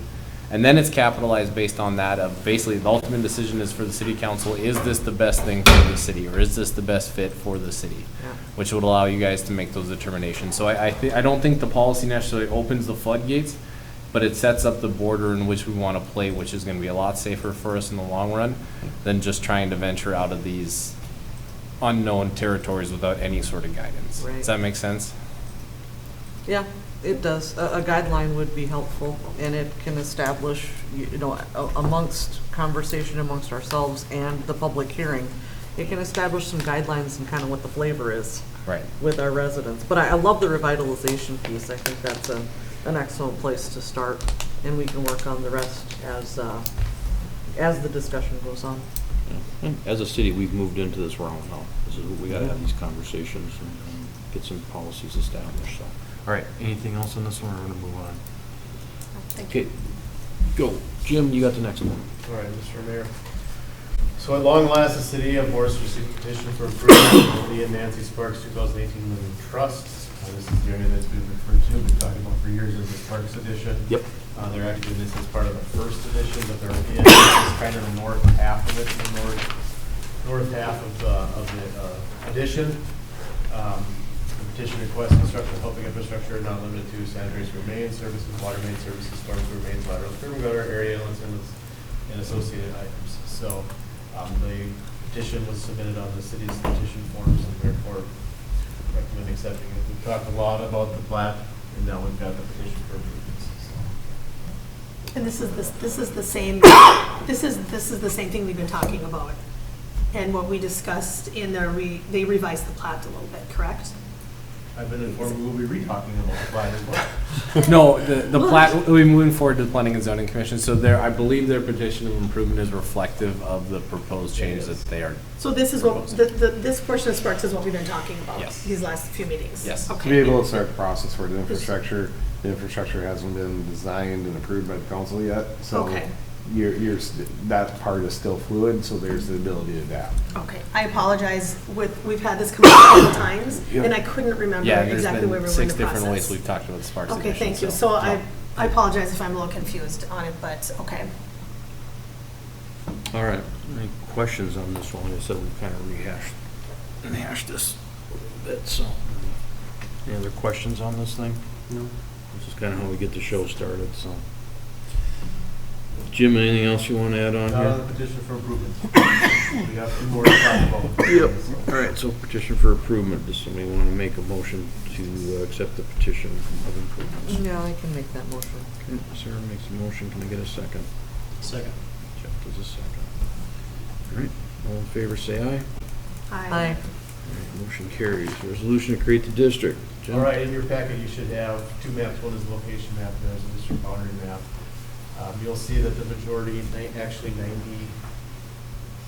93.4% of the land is owned by the Lee and Nancy Sparks 2018 Living Trust. The remaining 7.242 acres consists of 5 parcels along County Road 17, where a portion of their lots discharge stormwater to the east, so it'll run through the system that the Sparks Edition has. So that's why they're included. If you look in the upper northwest corner of the district, you'll see those 5 lots. And a portion of those lots, up to half of those lots, flows east through the Sparks Edition, so right there. So, So that's why they're included in the district. Other than that, it's just a straight up local improvement district. Is this the same district we discussed last time? This is a brand new This district. is a brand new district. This is the, okay, Sparks Edition. This is for the local improvements. okay, thank in that you. development. so Jim, on that one there, why is that little jog there on the north? This Because the way that the parcels are is that Sparks Edition cleans some of this up, but it hasn't been recorded yet. So once the Sparks Edition comes through, this gets cleaned up on the north side a little bit. It's kind of a hodgepodge right now, but given that we get the parcel layers from the county, and since Sparks hasn't been recorded, this is what it is. That's, I just wanted to clarify that, because just looked a lot. Yep. I don't know that I love including those properties along Cass 17, but I suppose that's something that can be looked at by the Special Assessment Commission for benefit. Yeah, and that's why, and the reason I did that is because there is a portion of the lot, if not half the lot, that flows to the east. Right, but Part of it goes west. but part they're of it doing goes just fine east right now, aren't they? By going through Sparks land. Right, because it's draining through You're Sparks draining the property. Going Yeah, through the field. You're dragging them in new development, but I'll reserve my comments for So is later. it just storm sewer that they're gonna be looking at, or are they getting sewer and water as well? So there would be potential for sewer and water, not so much water, sewer, yes. Into Because these in properties? that Nelson Drive extension or that green space, there'll be sewer in that, service those properties in there, so. On the, or On the east side there? On the east side of the Nelson's Nelson gonna extend all the way down. So you confused me there. You said that they might get sewer and not water. Do they already have water by Cass Rural Water, or how do they get water there then, or don't they have it? I don't think they have it. They're all shop condos except for one that has water here. on the Like corner sheds, that's, storage What's the unit. point of sewer? Yeah, it's one's a storage. So what's the point of sewer then if they don't it'll be have water? available Got if it. they would redevelop. Okay, we're not gonna force them. There's probably no septic there whatsoever right now, right? Because it's not okay. A lot of those are storage buildings along That's what there. I thought. However, the ones on the north couple lots there are quite a bit older and realistically could face some redevelopment in the future. I can't speak for the property owners, but Yeah. they are older buildings and, you know, I do remember one of the property owners talked to me a couple years ago about possibly redeveloping that lot, one of the lots there, but it's not outlined to anticipate, especially with the different improvements there. You could see some redevelopment in that area. All right, any other questions on this? No. Otherwise, I'm looking for a motion to accept creating the district. I'll make that motion. Okay, Jeff makes a motion. Can I get a second? I'll second. Stephanie does a second. All right, all in favor, say aye. Aye. Motion carries. Move on to the next one. Yep, the next step in the special assessment process is directing the engineer to prepare the preliminary engineering report. Okay, I'll make that motion. Jeff makes a motion. Can I get a second? Second. Sarah does a second. All right, all in favor, say aye. Aye. All right, motion carries. Thank you. Let's move on to number 15. Jim, you got that one. All right, Mr. Mayor, the first thing we have here is the preliminary engineering report for Water Sewer Storm Street Improvement District number 2023-1, which is the Southdale Farm 6th edition. This district was created earlier this year, but it had no way of getting access to it because 66th Street is about the only place that this subdivision gets access. So this was contingent upon that area. 66th Street is constructed now up to 70th, so there is access that can be done. So this project can be bid this winter for construction next summer. What you have before you is a preliminary engineering report that talks about the existing condition, the proposed improvements, estimated special assessment in the ballpark range of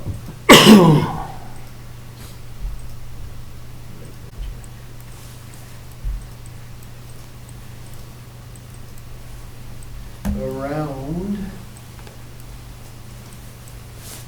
60,000. This is based on an estimate that was provided by the developer, reviewed by our staff, adding the soft costs on as per all of the city's reports and estimates. And this is a 100% local benefiting project only to the properties within the Southdale Farm 6th edition. So What was the $50,000-$60,000 estimated special assessments. per, and it's all new development? All new development. Is it, refresh my memory, is it all residential? All residential. So the special assessments on those lots are gonna be 50 or 60?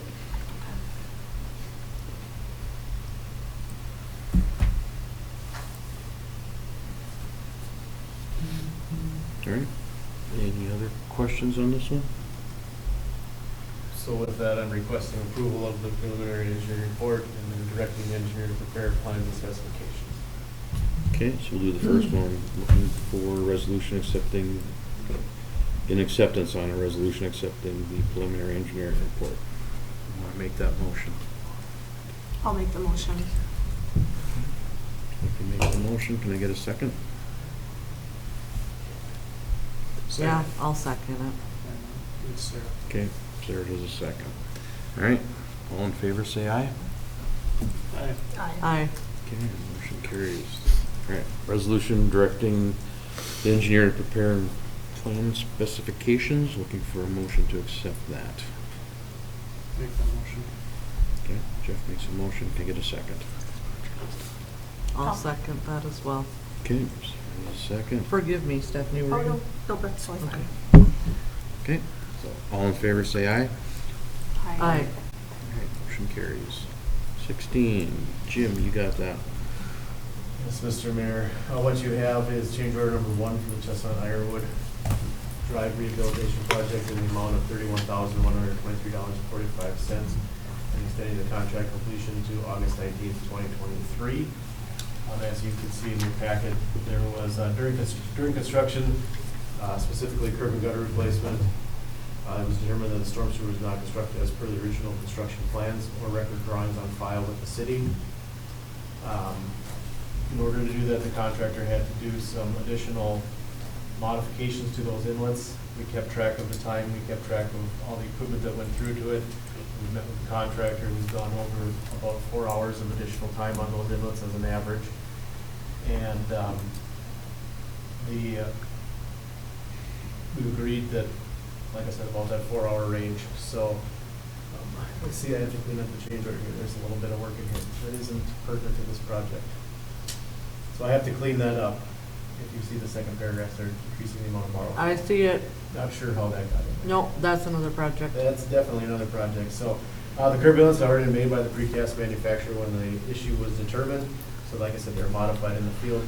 Modifications include cutting out some holes, but using some plywood to block some of the holes, and then additional concrete to fill in those holes. So as you can see here, we do have the request from the contractor. This is reduced considerably from what they originally had asked for based on our records. And considering the amount of work and what had to go into that, I think this is pretty reasonable, what the request is. The time that's on here, they really didn't need it, to be honest, but it's just kind of a cleanup thing. I have no issue with the change order here. The biggest issue that I have is that the record drawings that we have on file are incorrect. Nowhere near close. That's Like not even. garbage. Not even remotely close. I realize that they're old, Yeah. but there has to be They're- some accountability They're not at that some old, they're point. late 90s. So I don't know where it is, and I've got the file for this project, the city's file. Nowhere in there did I see anything about storms that are being like completely upside down backwards from the plans. Because this one, the shop drawings came in over the winter, we reviewed them off the as-built, reviewed them off all that. Yeah.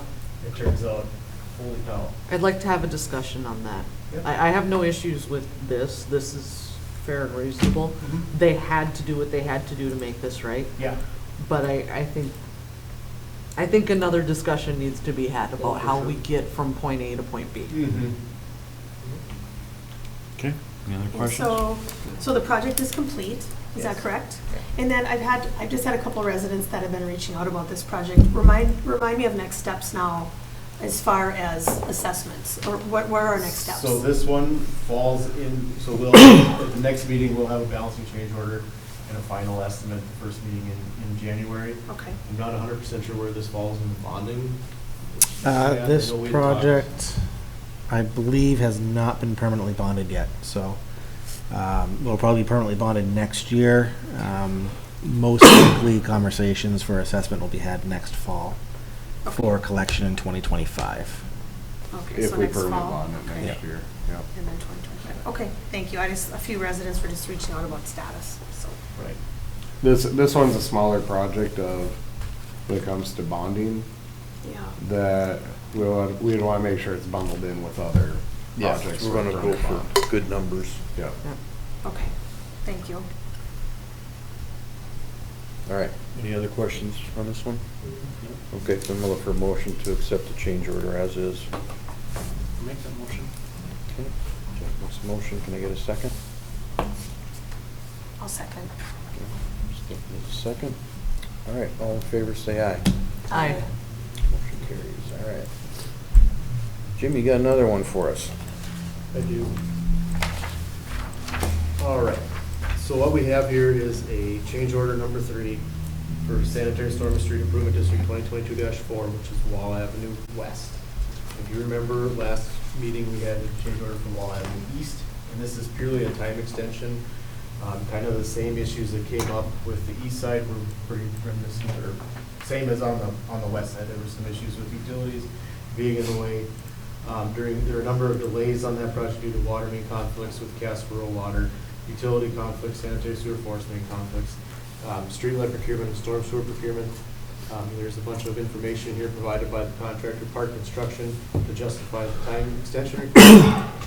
They submitted an email all the way back to June 2nd notifying us that the procurement time for the storm sewer manholes and streetlights would be 16 weeks. The pre-construction meeting part notified us that the reason they cannot meet September completion date, we had talked about this prior to award, was due to limited supply chains for large storm sewer manholes could not be made and delivered to the site until mid-July per their supplier, Rinker Materials. One crew completed the sanitary sewer by the time they were received the storm sewer structures. They planned to have 2 utilities crews on site mid-July to install storm and help expedite the schedule, but they weren't able to do that. Utility conflicts, gas line, like I said, force main, other utilities, and water main. Storm sewer items were delivered. Here's the timeline: 6/30/23 to 7/11 and 7/24. Started installing manholes as soon as they could. So there's 36 days of delay in there, another 36 days to install them, for a total of 54 days. So all material delays for storm sewer manholes procurement will be covered by this change order. So there is attached to your packet here a calendar that has the days of when the important dates were, as far as we were notified of the delays in materials. Like I said, we knew about that, the pre-con material procurement, when projects were starting, what the conflicts were with the force main, with the water line, when the storm sewer was delivered, when there was a gas line conflict, when they started working on storm sewer, and they got done with the water main, and the last day for installing the storm sewer items. So this one did feel like it drug out an awful lot longer than maybe what it did, but some of that was just getting the pieces to align to have the roadway be safe enough to open, to be safe for the traveling public. So I think there's a justification here for the time extension. The project isn't supposed to be final complete until next year, so this was an interim completion date throughout, and the goal of and the intent of that original first completion date was to make sure that the wall was passable with a paved surface this year, which it was. Yeah. So Even though I know it was frustrating that it got delayed, but there's justification. We understand what happened with some of that, so as frustrating as it was, but. right. Yeah. Jim, have they provided an explanation for the 8 days between July 11th and the 24th from when the actual storm sewer was delivered and when they started working on the storm sewer? Because you and I both know that those components don't necessarily need to be there Right. in order to excavate. And during that time of year, they can leave holes open overnight. They don't have to cover.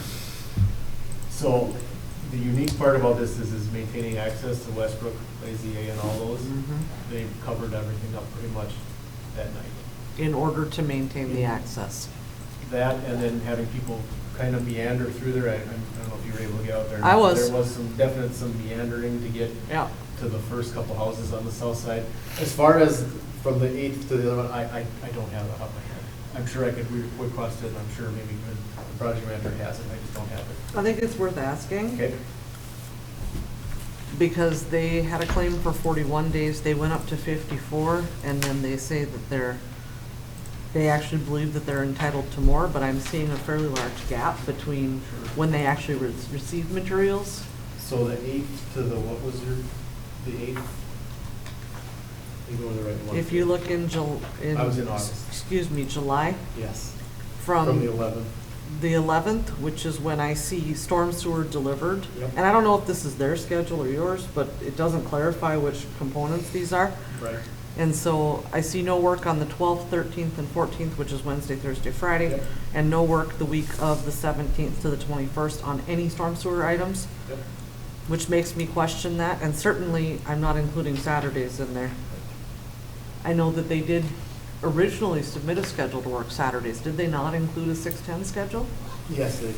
So technically They that would worked be the 10 majority of days. Saturdays. They Yeah. did. Yeah, they were out there for the majority of them. Okay.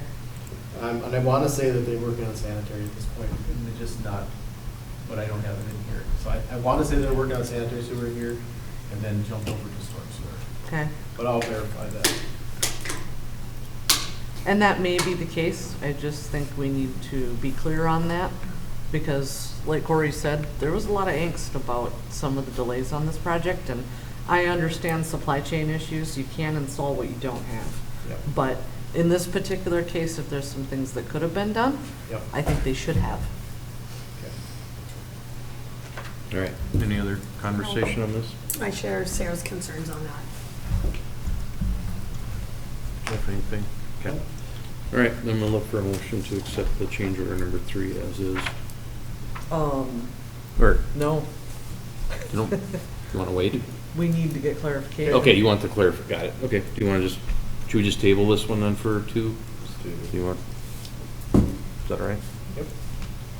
Okay, we'll do that, we'll table it till next time. Okay. Sorry, Sarah, I misunderstood. No, that you're one. good. No, that's fine. It's too generic for me to really make a determination. I need some additional info, and it may just be a phone call. Okay. Then we'll move on to number 11.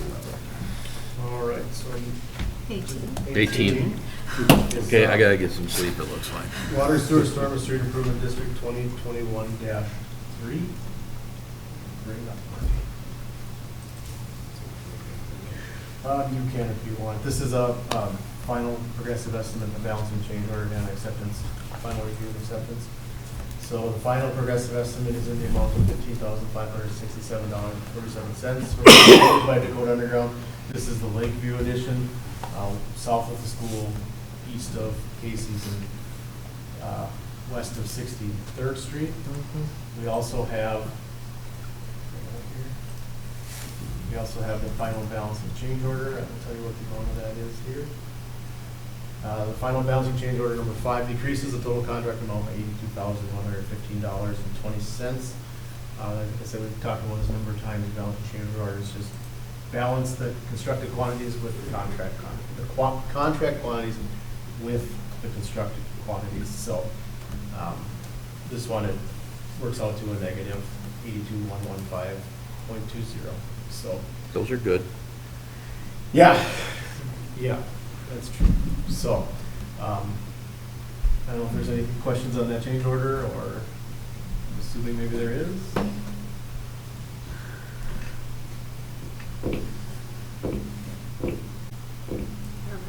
Questions? No. You do or don't? Okay.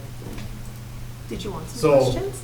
No, it just looked like somebody wanted. No, I'm Or maybe Sarah. biting my tongue.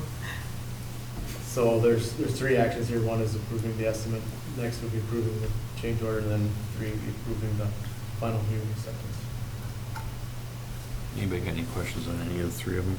No. No? All right, let's do them one at a time then.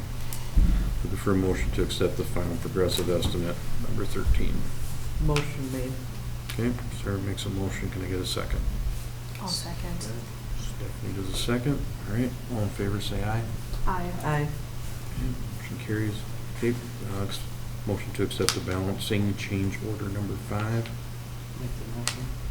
Jeff makes a motion, can I get a second? Second. Sarah makes a second. All right, all in favor, say aye. Aye. Motion carries, and then the last one, the final review and acceptance, I'm looking for a motion to accept that. I'll move. So moved. Okay, if there's a motion, can I get a second? Second. Jeff does a second, all right. All right, all in favor, say aye. Aye. All right, motion carries. Jim, you got the next bit. All right, so we'll run through some project involvement provided with a summary sheet for this. I don't know if you want to go through all those specifically, or if you have any questions on those. Again, hit some of the high points. The only two projects that are continuing work are Cub Creek and River's Edge. Cub Creek second, River's Edge second. Both of those are to the point where they're just moving dirt.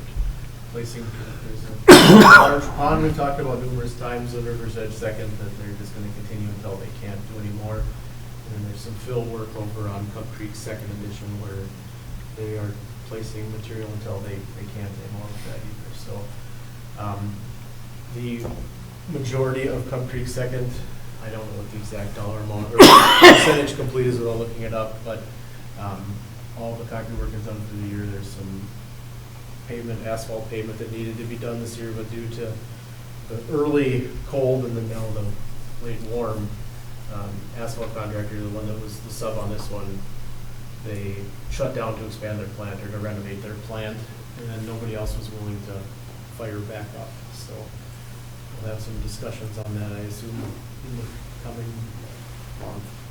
Like I said, River's Edge keeps plugging along, moving dirt. They're all done with underground. No more underground construction going on there.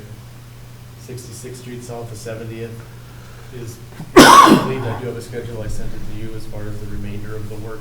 I asked for a duration schedule just because I had a feeling that they were going to argue with an 8-1, so I wanted to start with just getting something that, depending upon when you can start, because we all know there's another number of variables in spring, be it road restrictions, weather, you name it. So he did put a start date in here of the middle of April, which is about the 14th, and it concludes seeding and trees by the middle of June. Actually, it's probably towards the end of June. So that would probably put them in line with about what they were able to get done this year, which is half of it. So we'll keep on them as far as getting going, knowing that that's the priority out of the gate, is to get that done. What's the status of the feed point? It is damn dark on that So road. the feed point comes off of Christensen Boulevard. Okay. So the option is that you either pay a little bit of money, and I forget what the amount is, it's not a whole lot, to get the line extended down to 70th, and then it has to be redone or modified come spring when the time comes, but I'm assuming you want me to check into that some more. No, we don't need to spend Okay. extra. It's just, we're gonna have a lot of snow removal, and you got a lot of traffic on that road now. Is More there? than I anticipated. Really? And it is dark. Yes. And we got 6 does out there, and somebody's gonna take them out. Sure. And they're not gonna see them. Sure. So, I mean, they can kill deer if they want, but I'm more concerned about killing a person. Sure. So it might be I'll worth look into looking that into. and have an answer for you in 2 weeks just to see where that's at. We're doing the final processing paperwork on the majority of the projects from last year, getting all that done. We'll see that here in the next month. We've got the survey done on You Betcha Drive 64.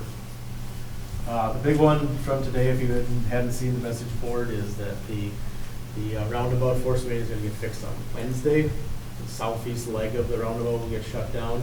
We're going to work to maintain as much of that roundabout as we can as far as the westbound 76, the northbound 17 will be detoured, the southbound 17 won't be, and the westbound 76 won't be. So hopefully it's not a real big issue, but it does involve taking out concrete. So plan to shut it Duration of down. work? So it's gonna be closed Wednesday at 9 a.m. There's gonna be detours set up. The detour route's gonna be Lakeview Drive. So all northbound will be detoured over on Lakeview Drive back up to 76th Avenue. Anything westbound, like I said, you should still be able to use the roundabout, still come around to go south and around north. So it should be pretty much impacting the northbound traffic through the roundabout. So Lakeview Drive is a 3-lane, actually it's 2 lanes with a center turn lane. So The it's 81st to Lakeview. 81st and Lakeview, it's a 3-lane section with center turn lane. So it's concrete streets, it's built as heavy as County Road 17 is, so it works out as a good detour for now. Plan is to start Wednesday, and the duration would be through the weekend to get concrete put back into the roundabout. Are they using chloride? We haven't got that far yet because we don't know how big a patch we have and where it needs to go. Traditionally, we do not allow chlorides. Okay, in cold that's my concrete. concern. Yes. If there's a high early or chloride or something in there, and So then, there may be a high early, but in my past discussions with the Concrete Association on high earlies, the admixtures have come a long ways, is what I'm told by those guys. 'Cause are they looking at supplemental heat? It's we're gonna freezing. We need to at figure out night. what's down there first. That's our biggest issue, is All right. finding out what's down there and seeing how big of a hole it actually ends up being. So there are some fittings that are close to that area, and we think that there was something somehow that happened. There'd be either a crack pipe, you know, fitting that's leaking, not quite 100% sure. So once we get to that point, then we'll see how big a hole has to get filled. All right. And there's potential that it might just be a patch with concrete and then taken out again this fall. Or this spring, I mean, if you can't get optimal conditions. So we have talked about putting a blanket on it, we have talked about heating it, using a ground thaw. Yep. I mean, it's all an option there. But believe it or not, there is a bit of a challenge getting concrete workers this time of year in this area. So. Go figure, right? So yeah, they're working on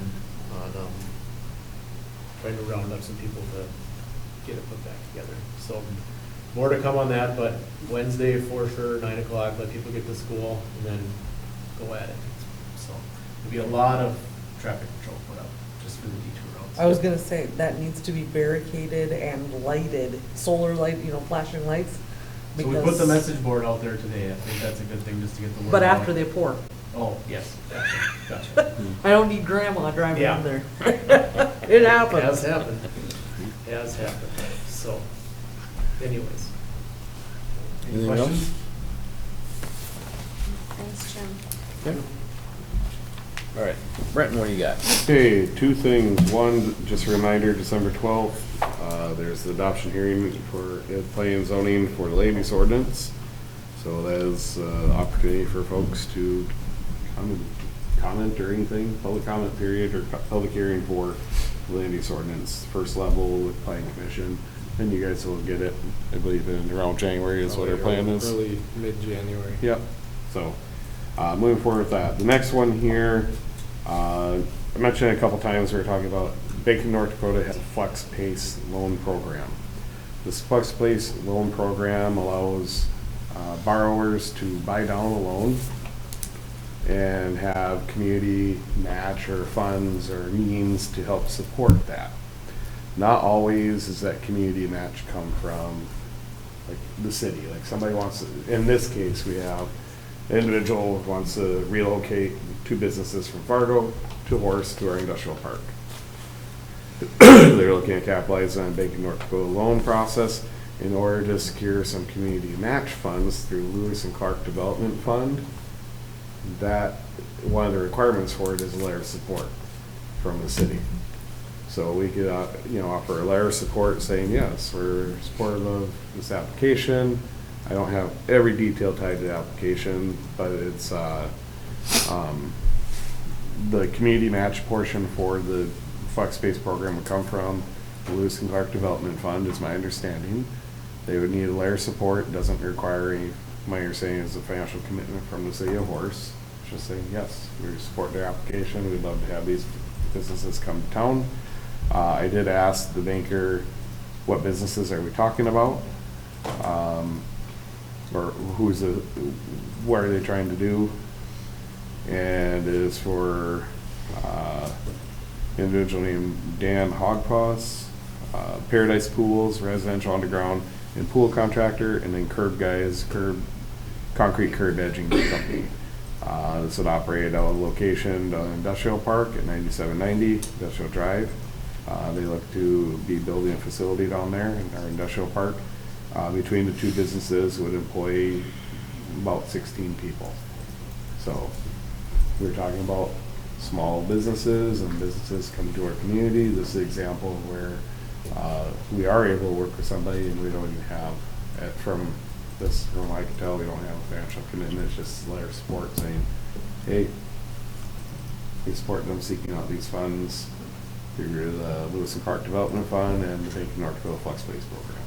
So I'm just looking to see if council does, if you guys are all right with us submitting a letter of support for that, or where your stance is. Do you think it has to include anything that, I suppose they'll have to go through the whole planning and zoning process. Do you think the letter needs to include anything? Do you know what I mean? Do you think it's looking for I don't think it'd be specifics like that, or is it anything just involved. general? It's just a very general letter. I mean, the template they gave me for the letter, and I would customize it more for the city of Horace. It basically just says, please accept the letter as evidence to support the city of Horace City Council for the North Dakota OF loan to business, and it lists out the business name for community share the proposed interest buy down through the Bank of North Dakota Flex Space Program. It talks about, let's see, as one of so many participating communities involved in creating this loan program, the community has appreciated the role the revolving loan has filling gaps, leveraging private financing to help new and expanding businesses attain needed loans. The city of Horace has a relatively low balance of uncommitted funds available to provide the local match. We aren't providing the match though, so I'd have to tweak that letter there. And thus we're asking to favorably consider the application. So this letter of support, I believe, goes more towards Bank of North Dakota, but they would like to see that for the Lewis and Clark Fund. So,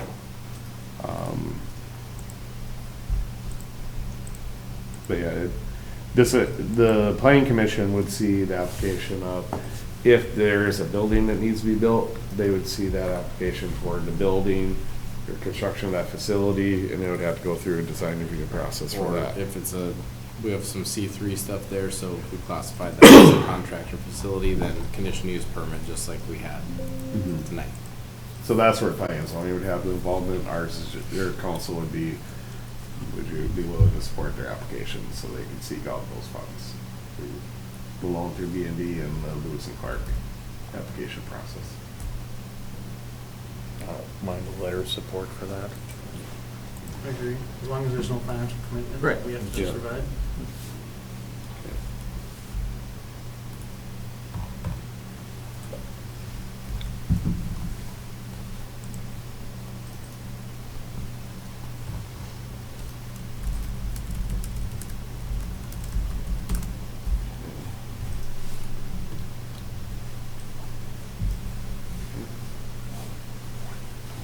Brent, just a quick question for you on the land use ordinance. Has the HBA have they been looking at it with us, or? Jason and I met with HBA a couple weeks ago. Okay, so that's just making sure because I know there was some Yep. issue that they had with that. That was a while ago, though. And I'll provide you guys tomorrow, the new updated ordinance. There's also an updated to the zoning map, because like I said, I went through and modified a lot of that to get a lot of properties into compliance, so we weren't having to do a lot of variances. And with that is a list of probably 120 changes from the last draft you guys had to this current version. I mean, I say 120 like it's a lot of them are add a parenthesis here, do this minor technical corrections to that as well. And so you guys can then not necessarily have to comb through the whole document, it will be kind of right up front. I think I sent you guys an initial version a month or so ago of that list, but I'll send you all the updated stuff just so you guys have some time to process that. And again, the plug of please call me, grab lunch with me, do whatever if you guys have questions or stuff. And I will, I just didn't get a Yeah, chance no to get worries. back to you today, yeah. Is it still an online version, or is this a hard copy you're giving us, or what do you give It'll be us? an online one. If you want a hard copy, I can print one too. But I'll send you the initial PDF and then let me know if you want a hard copy of it Just too. need the PDF is Yep, fine. it'll all be in a PDF form. Okay. Any other questions for And Brent? then the changes you gave us about however long ago those are gonna be outlined as far as in the PDF, like where they were at? Or- Yep. If you got like 2 seconds, I can pull up what it looks like quick.